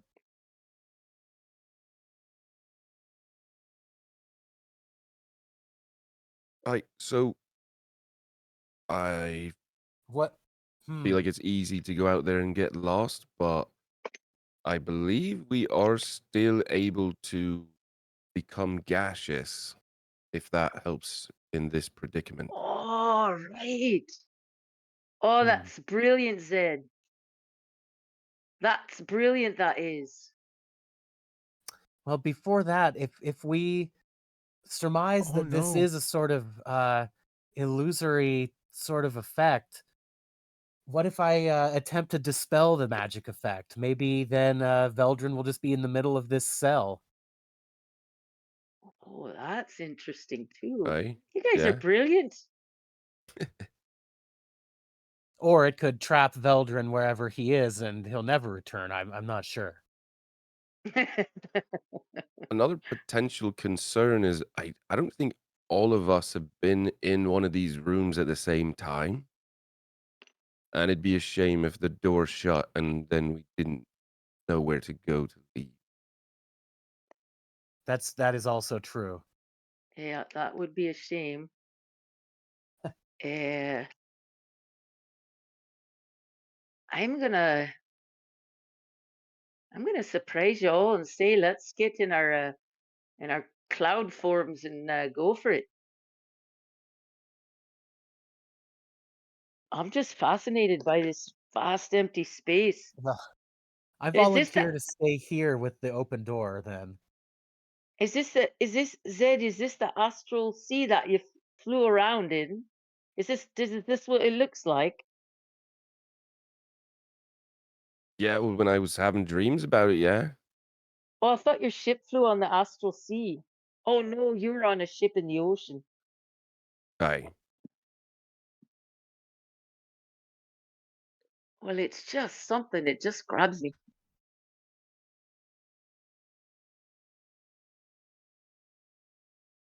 She's perpetually disconnecting. What's up with that? I do have like any sort of trinket or item or anything that, let's say if Sorry put it in her pocket, um either we'd know where she was or she'd know how to get back to us. Is that like what are, I cuz as far as like spells and whatnot, I got nothing.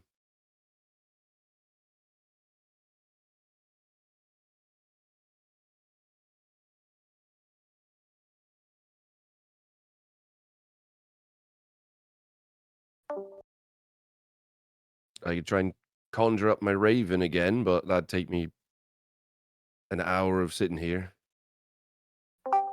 Yes, that would be That's considerable that's the effort, 10th. and I don't know how the Raven might fare in outer space either. Oddly enough, to it, we it would be literally back at home, I guess. Can you tell me what you're talking about? I this like the 10th time I've been dropped from the call.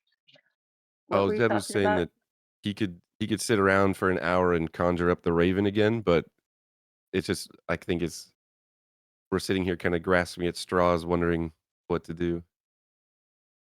Man, I think we should turn into those cloud bits and fly out and see what we see. I think that's a great idea, Zed. Well, yeah, my thought was we'd be able to move, like cover a lot of distance. Right. Well, the other problem is the farther we get away, the probably easier it is to not find our way back. I think that's most concerning, especially I given that, wonder if there's a like, way to leave a trail, maybe. I, I um, wonder. Wait, let me check. Oh, I'm down there too. Yeah, crap. I'm I'm down on the game website. Well, I have got this portal compass, but I don't know if it'll work in this circumstance. Well, how about one of us floats back out there and takes your compass, and we float up or somewhere away and see if your compass points at the door. But remember, while in our gaseous form, there's really not much we can actually do except observe and fly around. Right, right.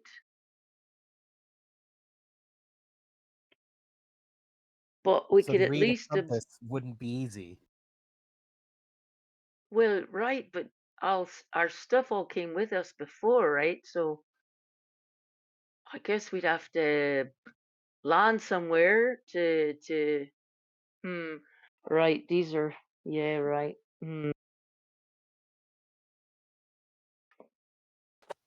Well, how long has it been approximately? Who's got the hourglass? How long have we been waiting for Veldrin? How long have you wanted to wait for Veldrin? Well, we're not gonna leave Eldrin behind, so um we're gonna wait, but I w- I wanna go out there.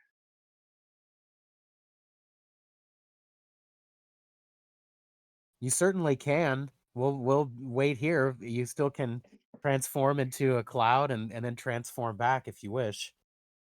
Right, but you have got my mind thinking about how to find the door. Um, I'm definitely thinking about that. I wonder if there's something I could. Well, no, because if I'm in cloud form, I was gonna say something I could trail behind me, but Mm. um, like little lights. Let me see how that. I think that I don't have that one in me.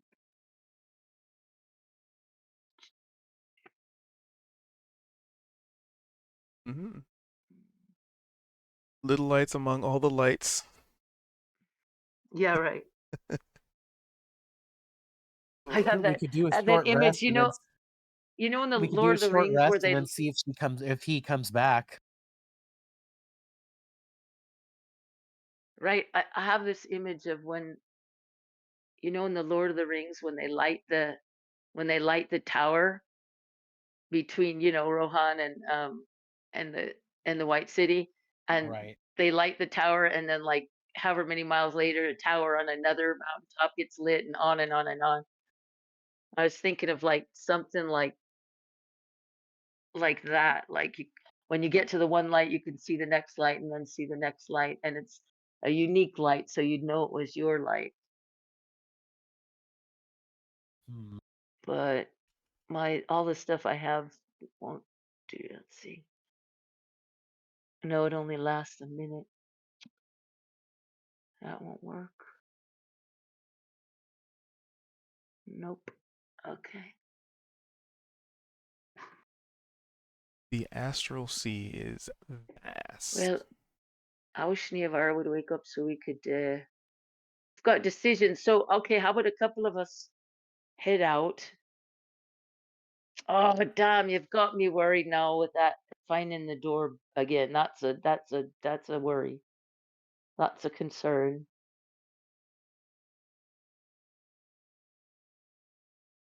I so what if we attempt to like dispel this, like you were suggesting? Because when you were detecting magic earlier, wasn't it? Like it was illusionary. It's like it's all illusions been so far. We're pretty Yes, sure yes. this is magical. So And not real. Well, what if you did what you're saying before, Kozik? Like try to dispel the magic because what I mean, wouldn't Veldred just be right there? This is my assumption. If we have a consensus, I'll do it. I think Well, might that as way we'll well. find out for sure if it's magic or not, too. Yeah.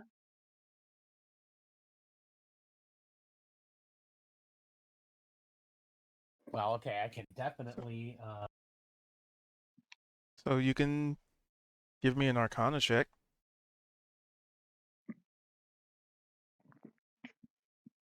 Kozik? Yep. Yes. Arcana check. Let's see. He can gleam anything. Not great, but not too bad either. No, that's on the bad side of things, I think.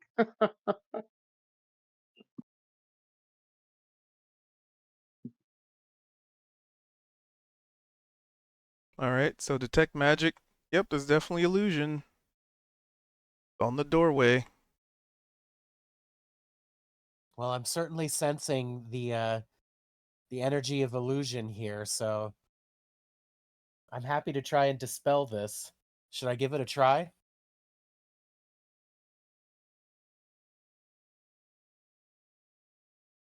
Yeah, I think so. Yeah, Okay. probably.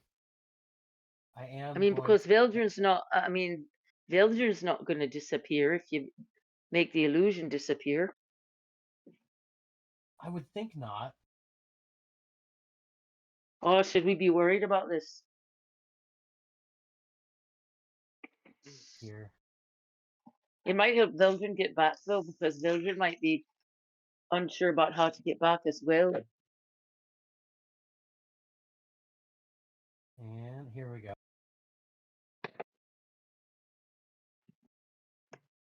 Did I just get?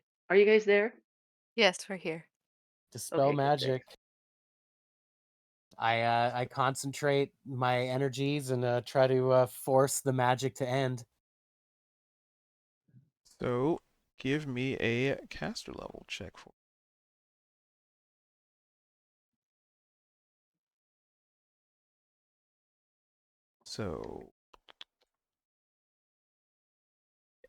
So before you make the roll, special rule gets to come into play.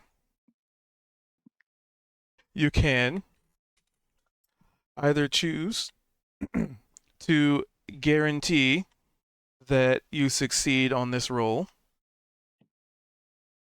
but there will be a complication, or you can roll it and potentially, just fail it or pass it. What's the roll for? Dispelling the magic. Oh, See. Yeah, basically, if it's a spell above level 3, you have to roll a DC check. oh, I see. Okay. Well, So that is a choice Cozy gets to make. Right. Guarantee with complication, or roll and potentially pass and potentially fail. we're gonna roll it. All right. Okay. I wish you luck. Okay, so does my special rod give me any bonus in this case, or maybe not? It does not appear to. It's not really a spell save or an attack. Nope, because it's attack and saves. Yep. Okay. Nope. So I just roll a 20. Let's see. So it's a D20 plus your caster level.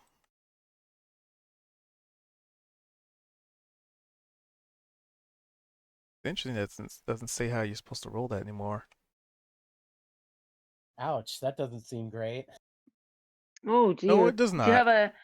Does anybody have a inspiration? I'd give you one if I had one. I don't have one. I do, in don't. fact. I will hand Yay! it over. Oh, you're back! Yay! Yeah, bad weekend. I'm sorry Okay, to hear well, that. just before I'm about to just before I'm about to whip my wand at it, I kind of think again, and I redouble my effort, and Oh, I get a nice. 19. Nice. And I go, wow, did something just happen there? Wow, that was great.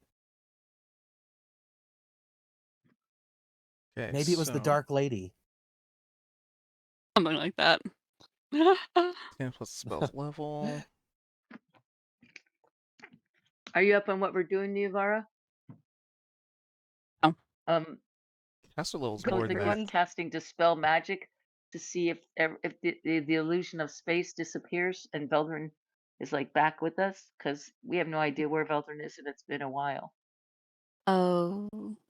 And I went floating out on a tether and couldn't see anything. So we're deciding to try and dispel the illusion if we can do that. that's what my stupid little meme is about. Yeah, that was cute. All right. So you cast a spell on the doorway, and bada bing, bada, because that's going to be a d20 plus.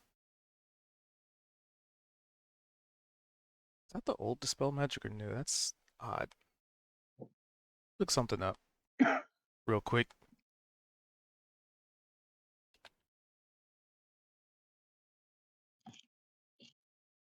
Niavara, Ability check using. Yeah. what do you think we should do?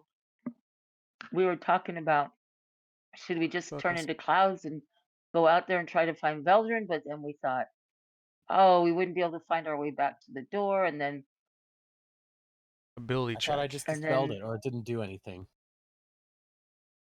we don't know which yet, right? Until Cube comes back, right? That's really interesting. I That guess says it's too late. it's an ability check. Interesting. Yeah, no, because I could have swore it was like your caster level, a d20 plus like your caster level or something. But with a 19, I mean that's enough. So you feel the wisps and the weave of magic being basically disassembled piece thread by thread, and then you just see Veldrin plop into the middle of the floor in this now completely empty room. You're one think- powerful wizard, Kozik. That's amazing. I think it Well, I would have my be moments. in that case it would be a +3 for Kozik as well. Yeah, I mean Adding the the- 19 was enough. Yeah, of course. Yeah. Question for DM. Yeah, How's Veldrin's hand? back to normal. That's what I thought.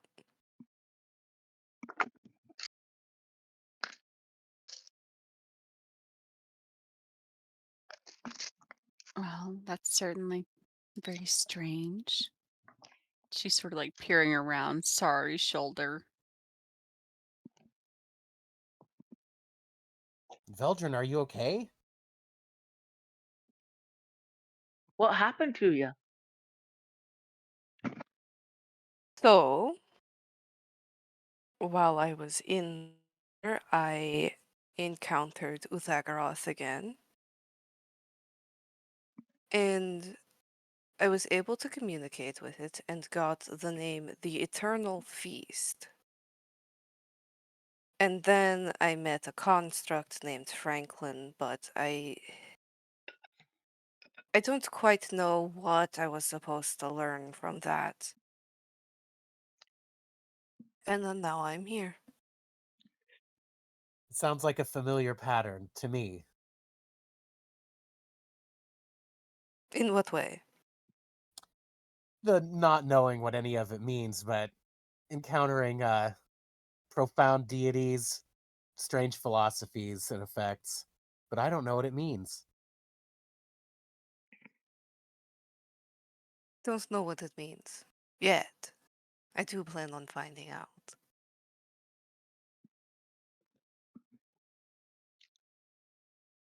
This is just a crazy place, these rooms. Veldrin will get up and dust himself off. Well, does anybody want to do the next door? Do you think that's what the astral sea really looks like? Yes. Boy, I want to get there so bad. So, 2 rooms of nothing. 2 rooms of things. 2 rooms of masters. 2 rooms of fears. I don't think my room was nothing. I Oh, did no. learn something. I'm saying the order that we had, the first 2 were, like, blankness. Like, just empty, like, unimportant rooms. The second 2 room were of fears. Well, I went my master and then it wasn't it Veldrin, Belgium's mother after mother. that? Your master, Veldrin's mother. And then we had And then you went in and no, we Belgium had went in. Oh, Kozik Zed. Oh, Zed. Kozik and Zedrin meeting their maker, in a sense.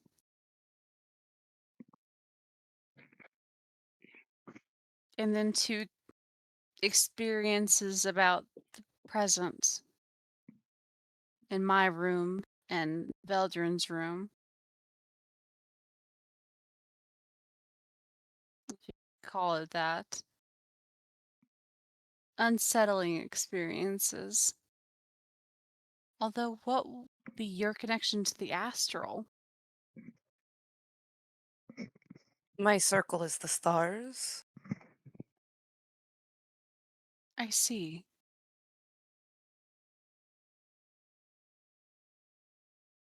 Yeah? Okay, so each 2 rooms have had something in common with each other. That's what I've noticed so far. Well, if no one wants to do the next room, I'm willing to open another door. You don't think we've got enough to chew on here? We need to open more doors? Do you have a better idea of what we're doing? And there's more to learn. I Right, but learned if you about don't the figure out what well, I'm sorry, go ahead. I learned about the eternal feast. I'm picking up threads of things that I didn't know before, and all of them have to connect to something. So, in all, this hasn't been for nothing. Oh, that's for sure.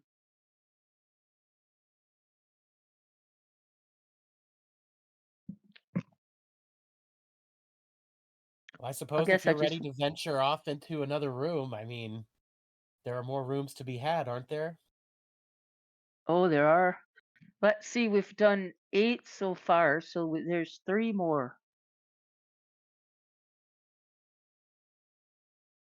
So, okay, before Veldrin takes a third room, does anyone else want to do a second? Sorry, you've not done a second. Kozik, neither of you. I think I'm fine. I've got enough not, to chew on, thank you very much. not for me, thank you.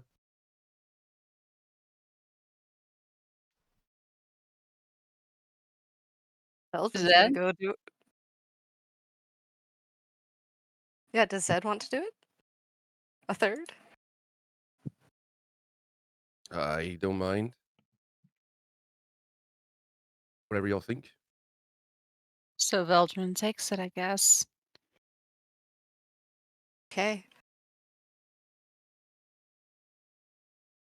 Somebody has What to about lock you, pick it. Niavara? I need another second. Obviously, because nothing happened in my room. Right. You've got to recover from that nothing. Uh-huh. It was a large disappointment. Yeah, right.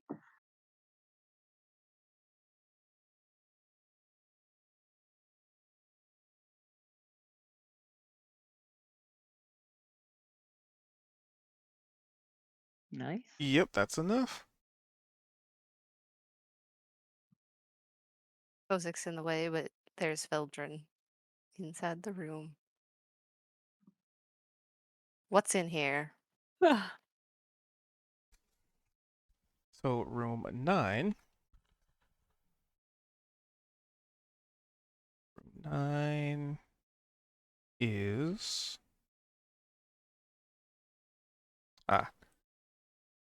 So you step inside and you see the Underdark home, but a much further away visual of it.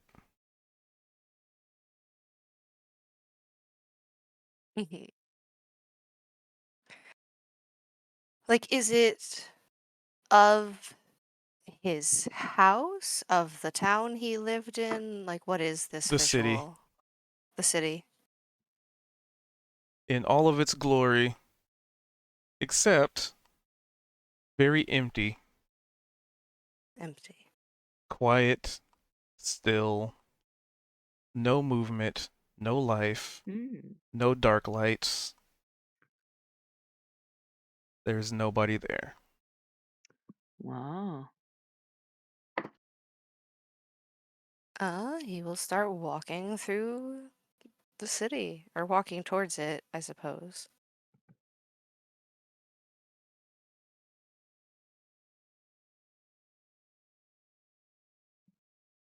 So, you don't spot anybody, not a single solitary person. No life, not even bats flying around, no rodents skittering, no spiders crawling around, nothing. It is a ghost. Imagine being in a big city like a metropolis and there being nobody in the streets. But It's there's no almost signs of like damage. There's no signs of struggle. It's just empty. it's almost like a miniature diorama with the miniatures removed. Pretty They've all much. been taken by aliens. Pythagoras. Just wait.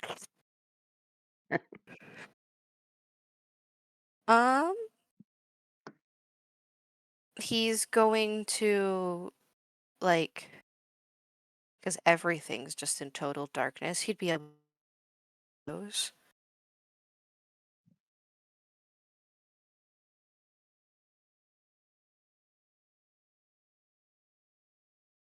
You'd be a what? He'd be able to look through some windows because everything is as dark as the next thing, so he could see through a window. Yep, empty houses. Empty houses. He's going to try some of the doors. I mean, some would be locked, some would be unlocked. All right, lay to fall in, night night. Um, And feel I'll free to give me have. a wisdom save. Okay. Okay. I'll have him go toward, like, where the library would have been. Yep, so you make your way to the library with relative ease because you know where you need to go. Mm-hmm.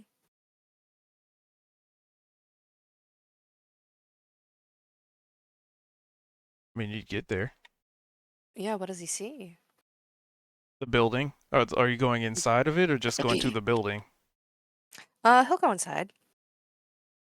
You are greeted with, you know, you walk in and, you know, there's the library. There's just like books. Well, I should say there would be books and books and books on shelves, but it just kind of seems like instead of there being books on like these several, you know, probably stories worth of books, it's and bookshelves. I guess you guys don't really use wood, so actually that'd be stone. That'd be like stone bookshelves, I guess. Mm-hmm. So those would still be there, but it just kind of looks like there's just piles and piles of just dust where, you know, in between all the bookshelves, and you don't see any books there. And you'd probably even spot like small, like maybe rusted metal, what they call like book latches Mm-hmm. here and there, just kind of like it definitely you definitely get the feeling that this place has been abandoned for a very long time. They're And just all crumpled to dust. yep, I guess he will look around and see if there's anything he can spy amongst the shelves. Give me a perception. Oh, Natty 1. Yeah, no, you're not able to spy anything amongst the piles and mounds of powder and ash, as one might say. Dust? um, I assume there were like archival rooms at this library, not just where the books were. Possibly. So he's gonna go look for, check out those, see what's there. Greeted with a similar situation, it kind of looks like some of the doors actually have been left open, which is not good for, rooms that you want to have some level of temperature control and humidity control. And as such, every piece of literature has met the same fate, which might give you some inclination of time based on the fact that there's no organic material on any of these shelves. Mm-hmm.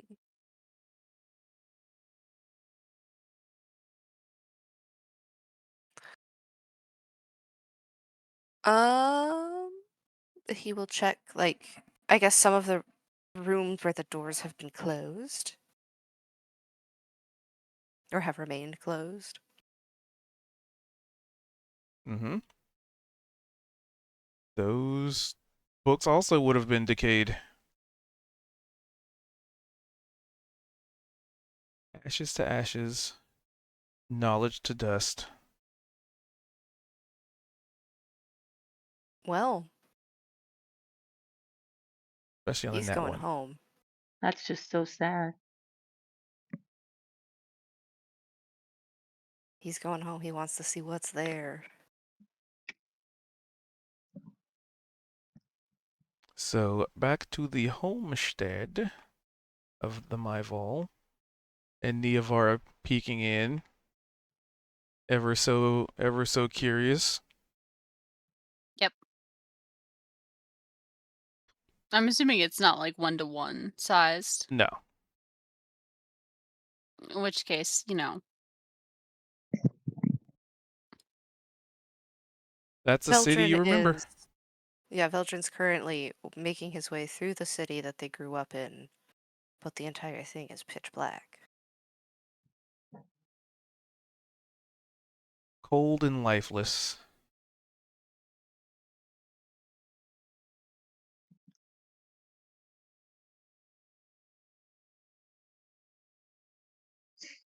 So, yeah, so you make your way back to the homestead. And The he's gonna go inside. Yep. You walk in, and there is nobody. The only thing that greets you in these halls is the cold, dead silence and darkness. No imagery, no portraits, no tapestries, nothing. It is barren, it is empty, it is dead. He will go to where his bedroom was.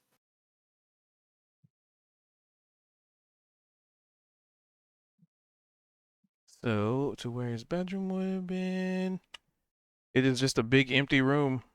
No beds, no dressers, just empty space. Can he try the room for like any loose stones?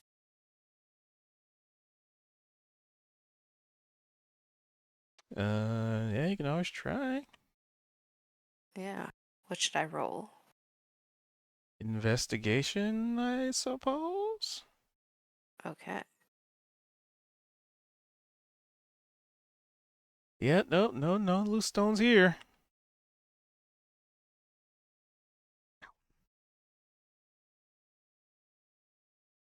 I'm not sure if Neovar has been saying anything. No, she's trying to sneak behind him basically. When she sees him like sneaking through the house, she's also gonna be like searching through it, doing the same thing that he is, hoping to find something. But she's stealthing from him. All right. Yeah, there's no, you don't find any like loose stone or anything. Veldrin's next stop is going to be Mother's room.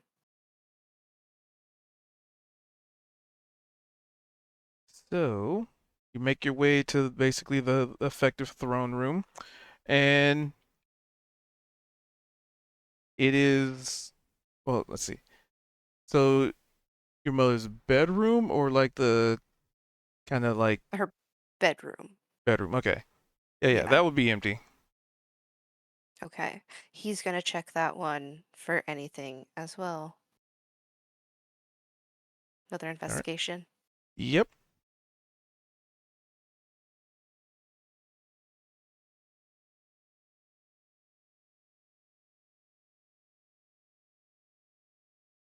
So you do find a loose brick. What's behind it? So you pull on it, it doesn't completely come out. It is loose. You give it extra like tug. Mm-hmm. You hear a very loud grinding sound as the wall drops away. Where does this lead?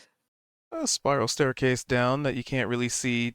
You know, it's kind of like in a tower, kind of Uh-huh. down. So it's like you can see it spiral down, but it's, you know, just wide enough for you to like touch either wall kind of thing.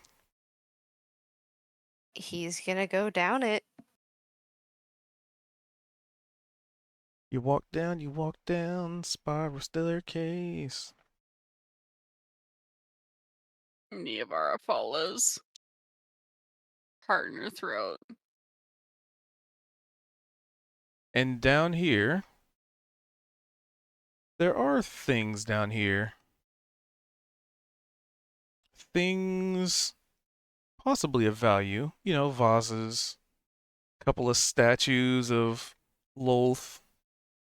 You know, things of worship. Mm-hmm.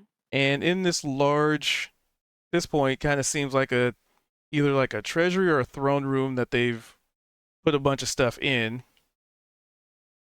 There is a skeletal figure sitting atop a chair, and many skeletal remains that surround said chair. Almost like a throne of bone.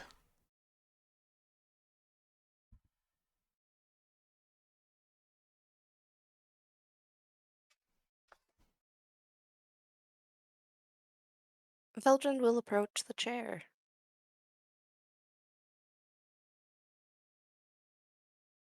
I mean, nothing happens. You get close to it, and Okay. you know it's a throne of like gold and silver and those kind of things. Mm-hmm. He will touch the skeleton. Ooh, I hear an echo. So you go and touch it, and you hear a laughter. Kozik's echoing. All right, there we go. A very familiar feminine laugh. One that you had to run away from previously. Mm-hmm.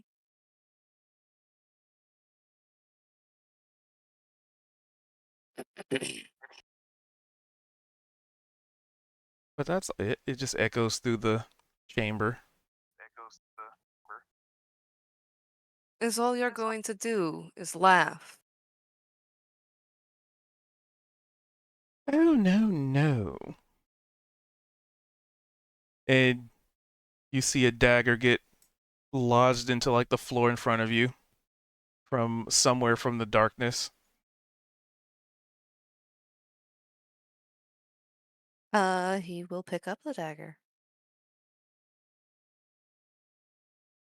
Last time we met, dear brother, you slipped away, running, fleeing, as you always have.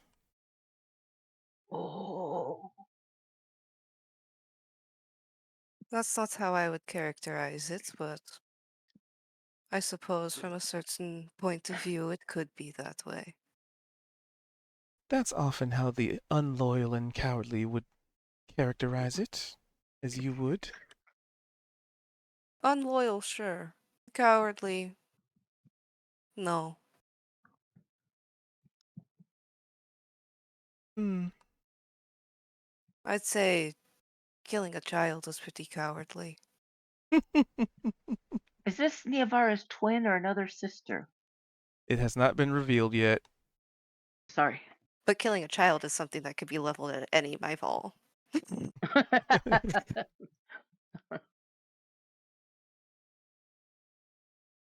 An ends to a means. What works, works. It works until it doesn't. So far, it seems to have worked just fine. And then another dagger just kind of gets lodged to the ground in front of you. He will pick it up and inspect what is on these daggers, if he can notice anything specific about them. So give me a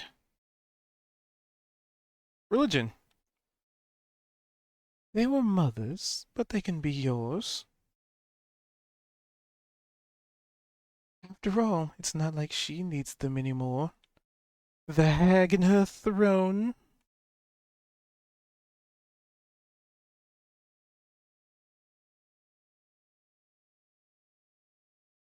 And with the 6, it's kind of Yeah. hard to make it out.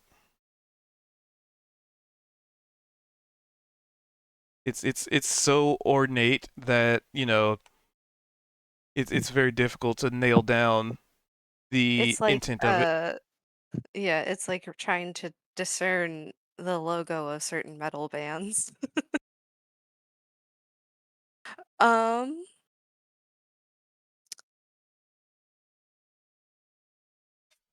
and what do you plan to do with all this now that apparently Mother is out of the picture? Oh, tie up loose ends. Find a nice vacation spot. Settle down. Call it a day. You know, the usual. Retire.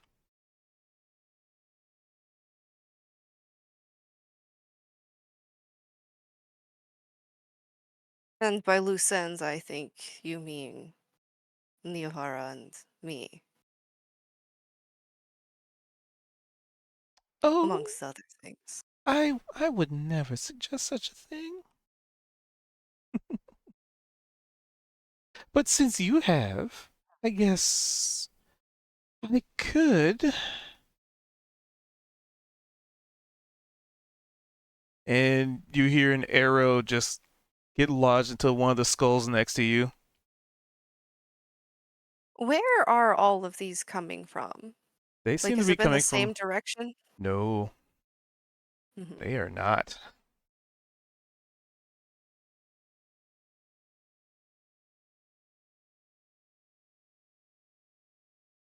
And by the way, did you bring your sister? My sister, our sister, our beloved.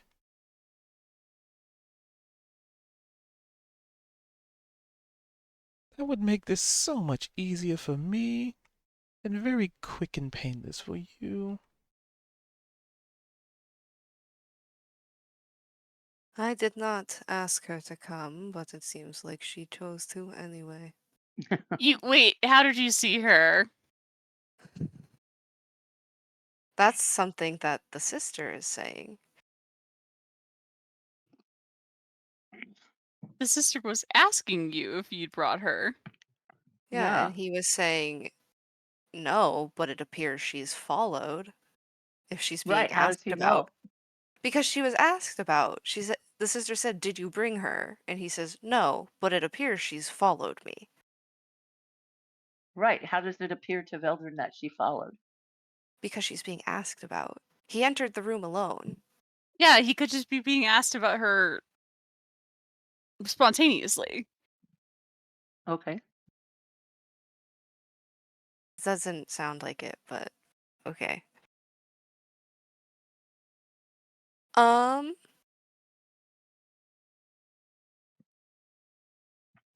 It is called Nivar is on the ground somewhere. She is knows children can't see her. But Christ alive. Traveler's tits. There it is. What is going on?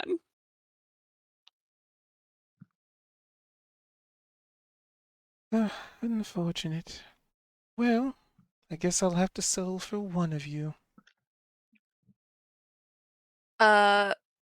Veldrin is going to cast daylight and just like pop that thing in the middle of the room.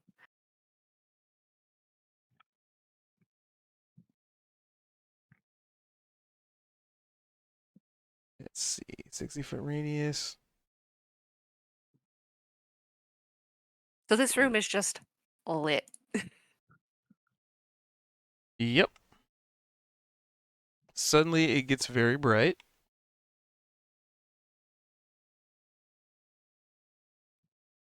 And what do we see? You see a very posh looking woman standing because casting a spell is still still takes an action. Mm-hmm. So like their reaction was not to necessarily avoid it, almost like willingly letting themselves be revealed. Mm-hmm. And she appears to be wearing some very dark leathers, this like really ornate looking like cloak, but it's not like full length all the way down the ankles cloak. It's more like a from around the neck to maybe like the mid back section kind of cloak, because you don't want to trip over it. And she has like this long flowing like wispy white hair,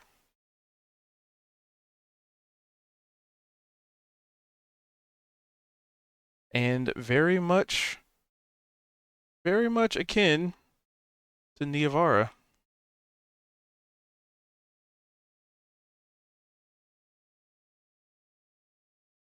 At least her drow form. Nivar is gonna go like, oh god.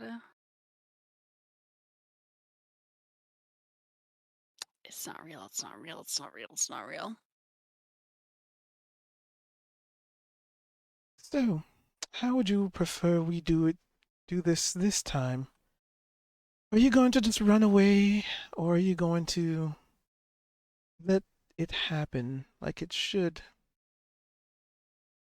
And she's just kind of like doing the thing with like her fingernails, like are one standing with the weight shifted to one side, a hand in the air, just kind of just playing with her fingers, just waiting.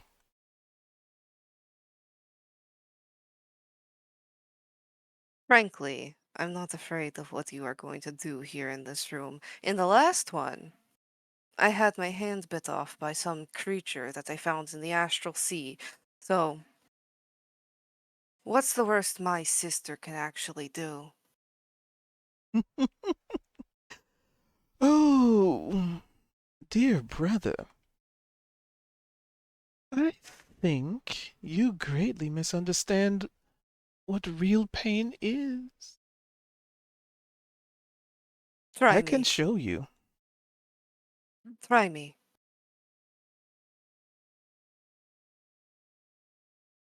Request accepted. I've And at never that thought of point, Veldrin as a macho head.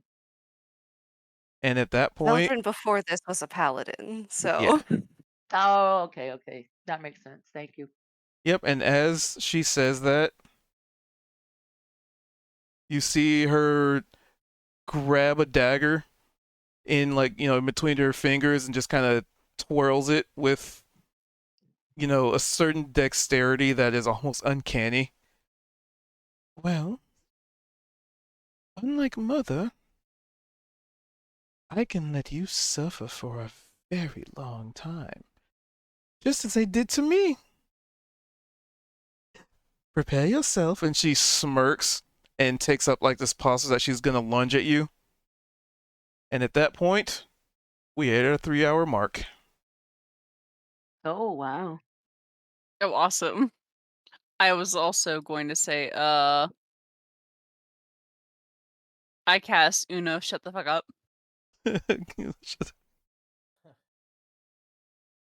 Well, that'll be it for next time. Whoa. These doors are brutal, man. they're only No, brutal if you let them get to you. And Veldrin's gone, I don't care anymore. Right. really nice The work cubed on these doors, man. Beautiful stuff.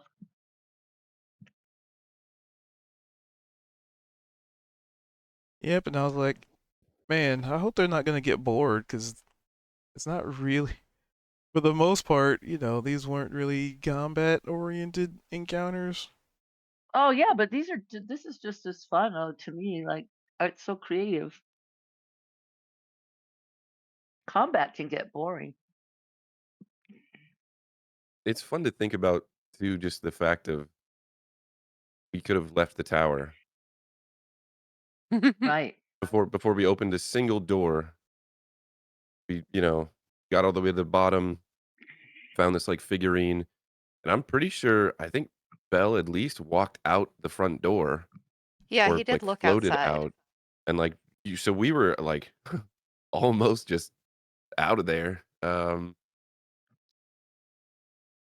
then yeah, we found all this. It's been really interesting just trying to piece everything together.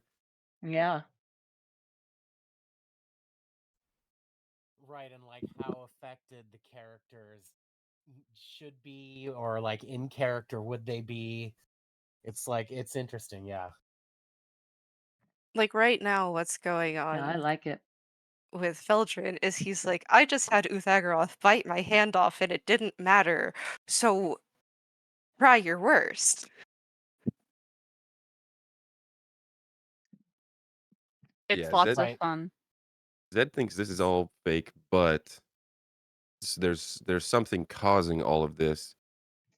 And at first, he probably thought it was that Marn was behind this, Right. but then when we got to Kozik's door, uh, his like the Lady of Air and Darkness showed up, and it's just like that seemed,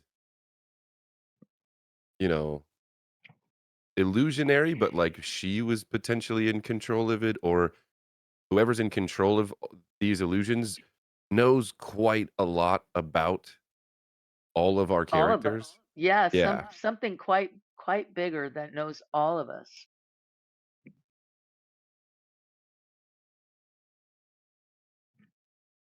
Yeah, Probably nothing that's sinister though. I do also think, though, that like each room has some kind of truth to it Oh, sure. I because, mean, like, something is it's trying to teach us some things, you yeah, know? But boy, it's something with a real big perspective on all of us.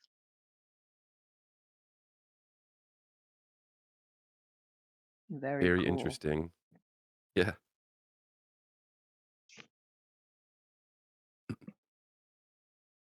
Yeah. Here on I number will 9. see you all next time. That was fun.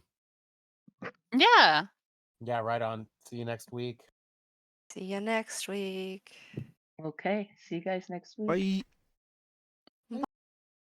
All right. So, with that being said, that was fun.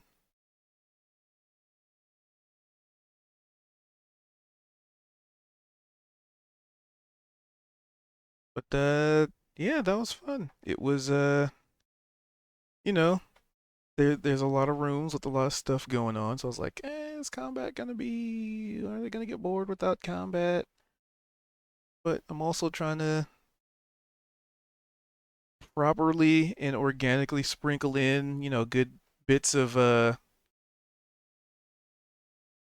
lore to them without necessarily just slapping them in the face with a sticky note.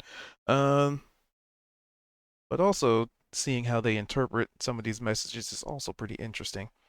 Um, you know, how Kozik was like, "Yep, a whole lot of answers that don't seem like they fit together." I'm like,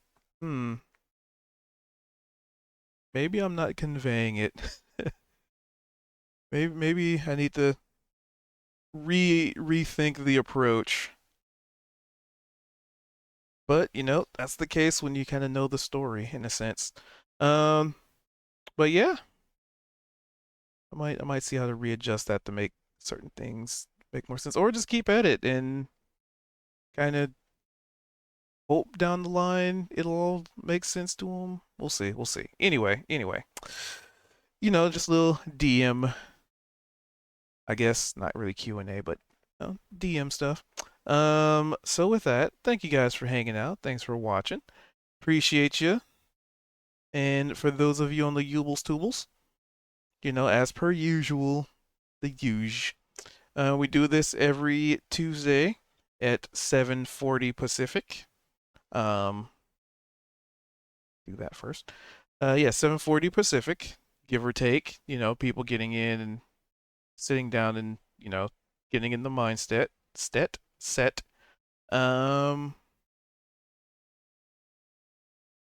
There's something I gotta. There it is. Oop. Tomorrow we'll be back at it at 5:30 Pacific on Wednesday. I totally lost track of the announcement things. I should just write this down and practice it more. But then it wouldn't feel organic, right? Right. Anyway, yeah, we'll be back at it tomorrow. 5:30 Pacific. For those of you on the Yubles Tubles, we do this over on Twitch, Twitch TV/cubed222 for inquiring minds. I usually try and get these VODs up by Mondays. Because Twitch VODs don't last forever. And I think that is about the announcements I could think of. Yeah. So yeah, I hope, y'all's either on the Twitch side or the Yubles Tubal side have a wonderful morning, evening, or whatever it is between for you. And hopefully you drop by next time and, check out the YouTube if you want to get caught up, because I have put every episode. Thanks for being here. Thanks for being here, Panda. I have put every episode up on YouTube, so if you want to go back and sit through probably at this point hundreds of hours of VODs, by all means, traffic is good. I think probably just gonna ramble on. So instead of just rambling on, thanks for being here. Thanks for hanging out. Catch you guys next time. Maybe tomorrow. Otherwise, I am also a variety streamer. So on the days that I don't stream, I am doing some games, except for the weekends, give or take, because sometimes weekend plans get changed. Yep. With that, I'm out of here. Thank y'all, and peace. Laters.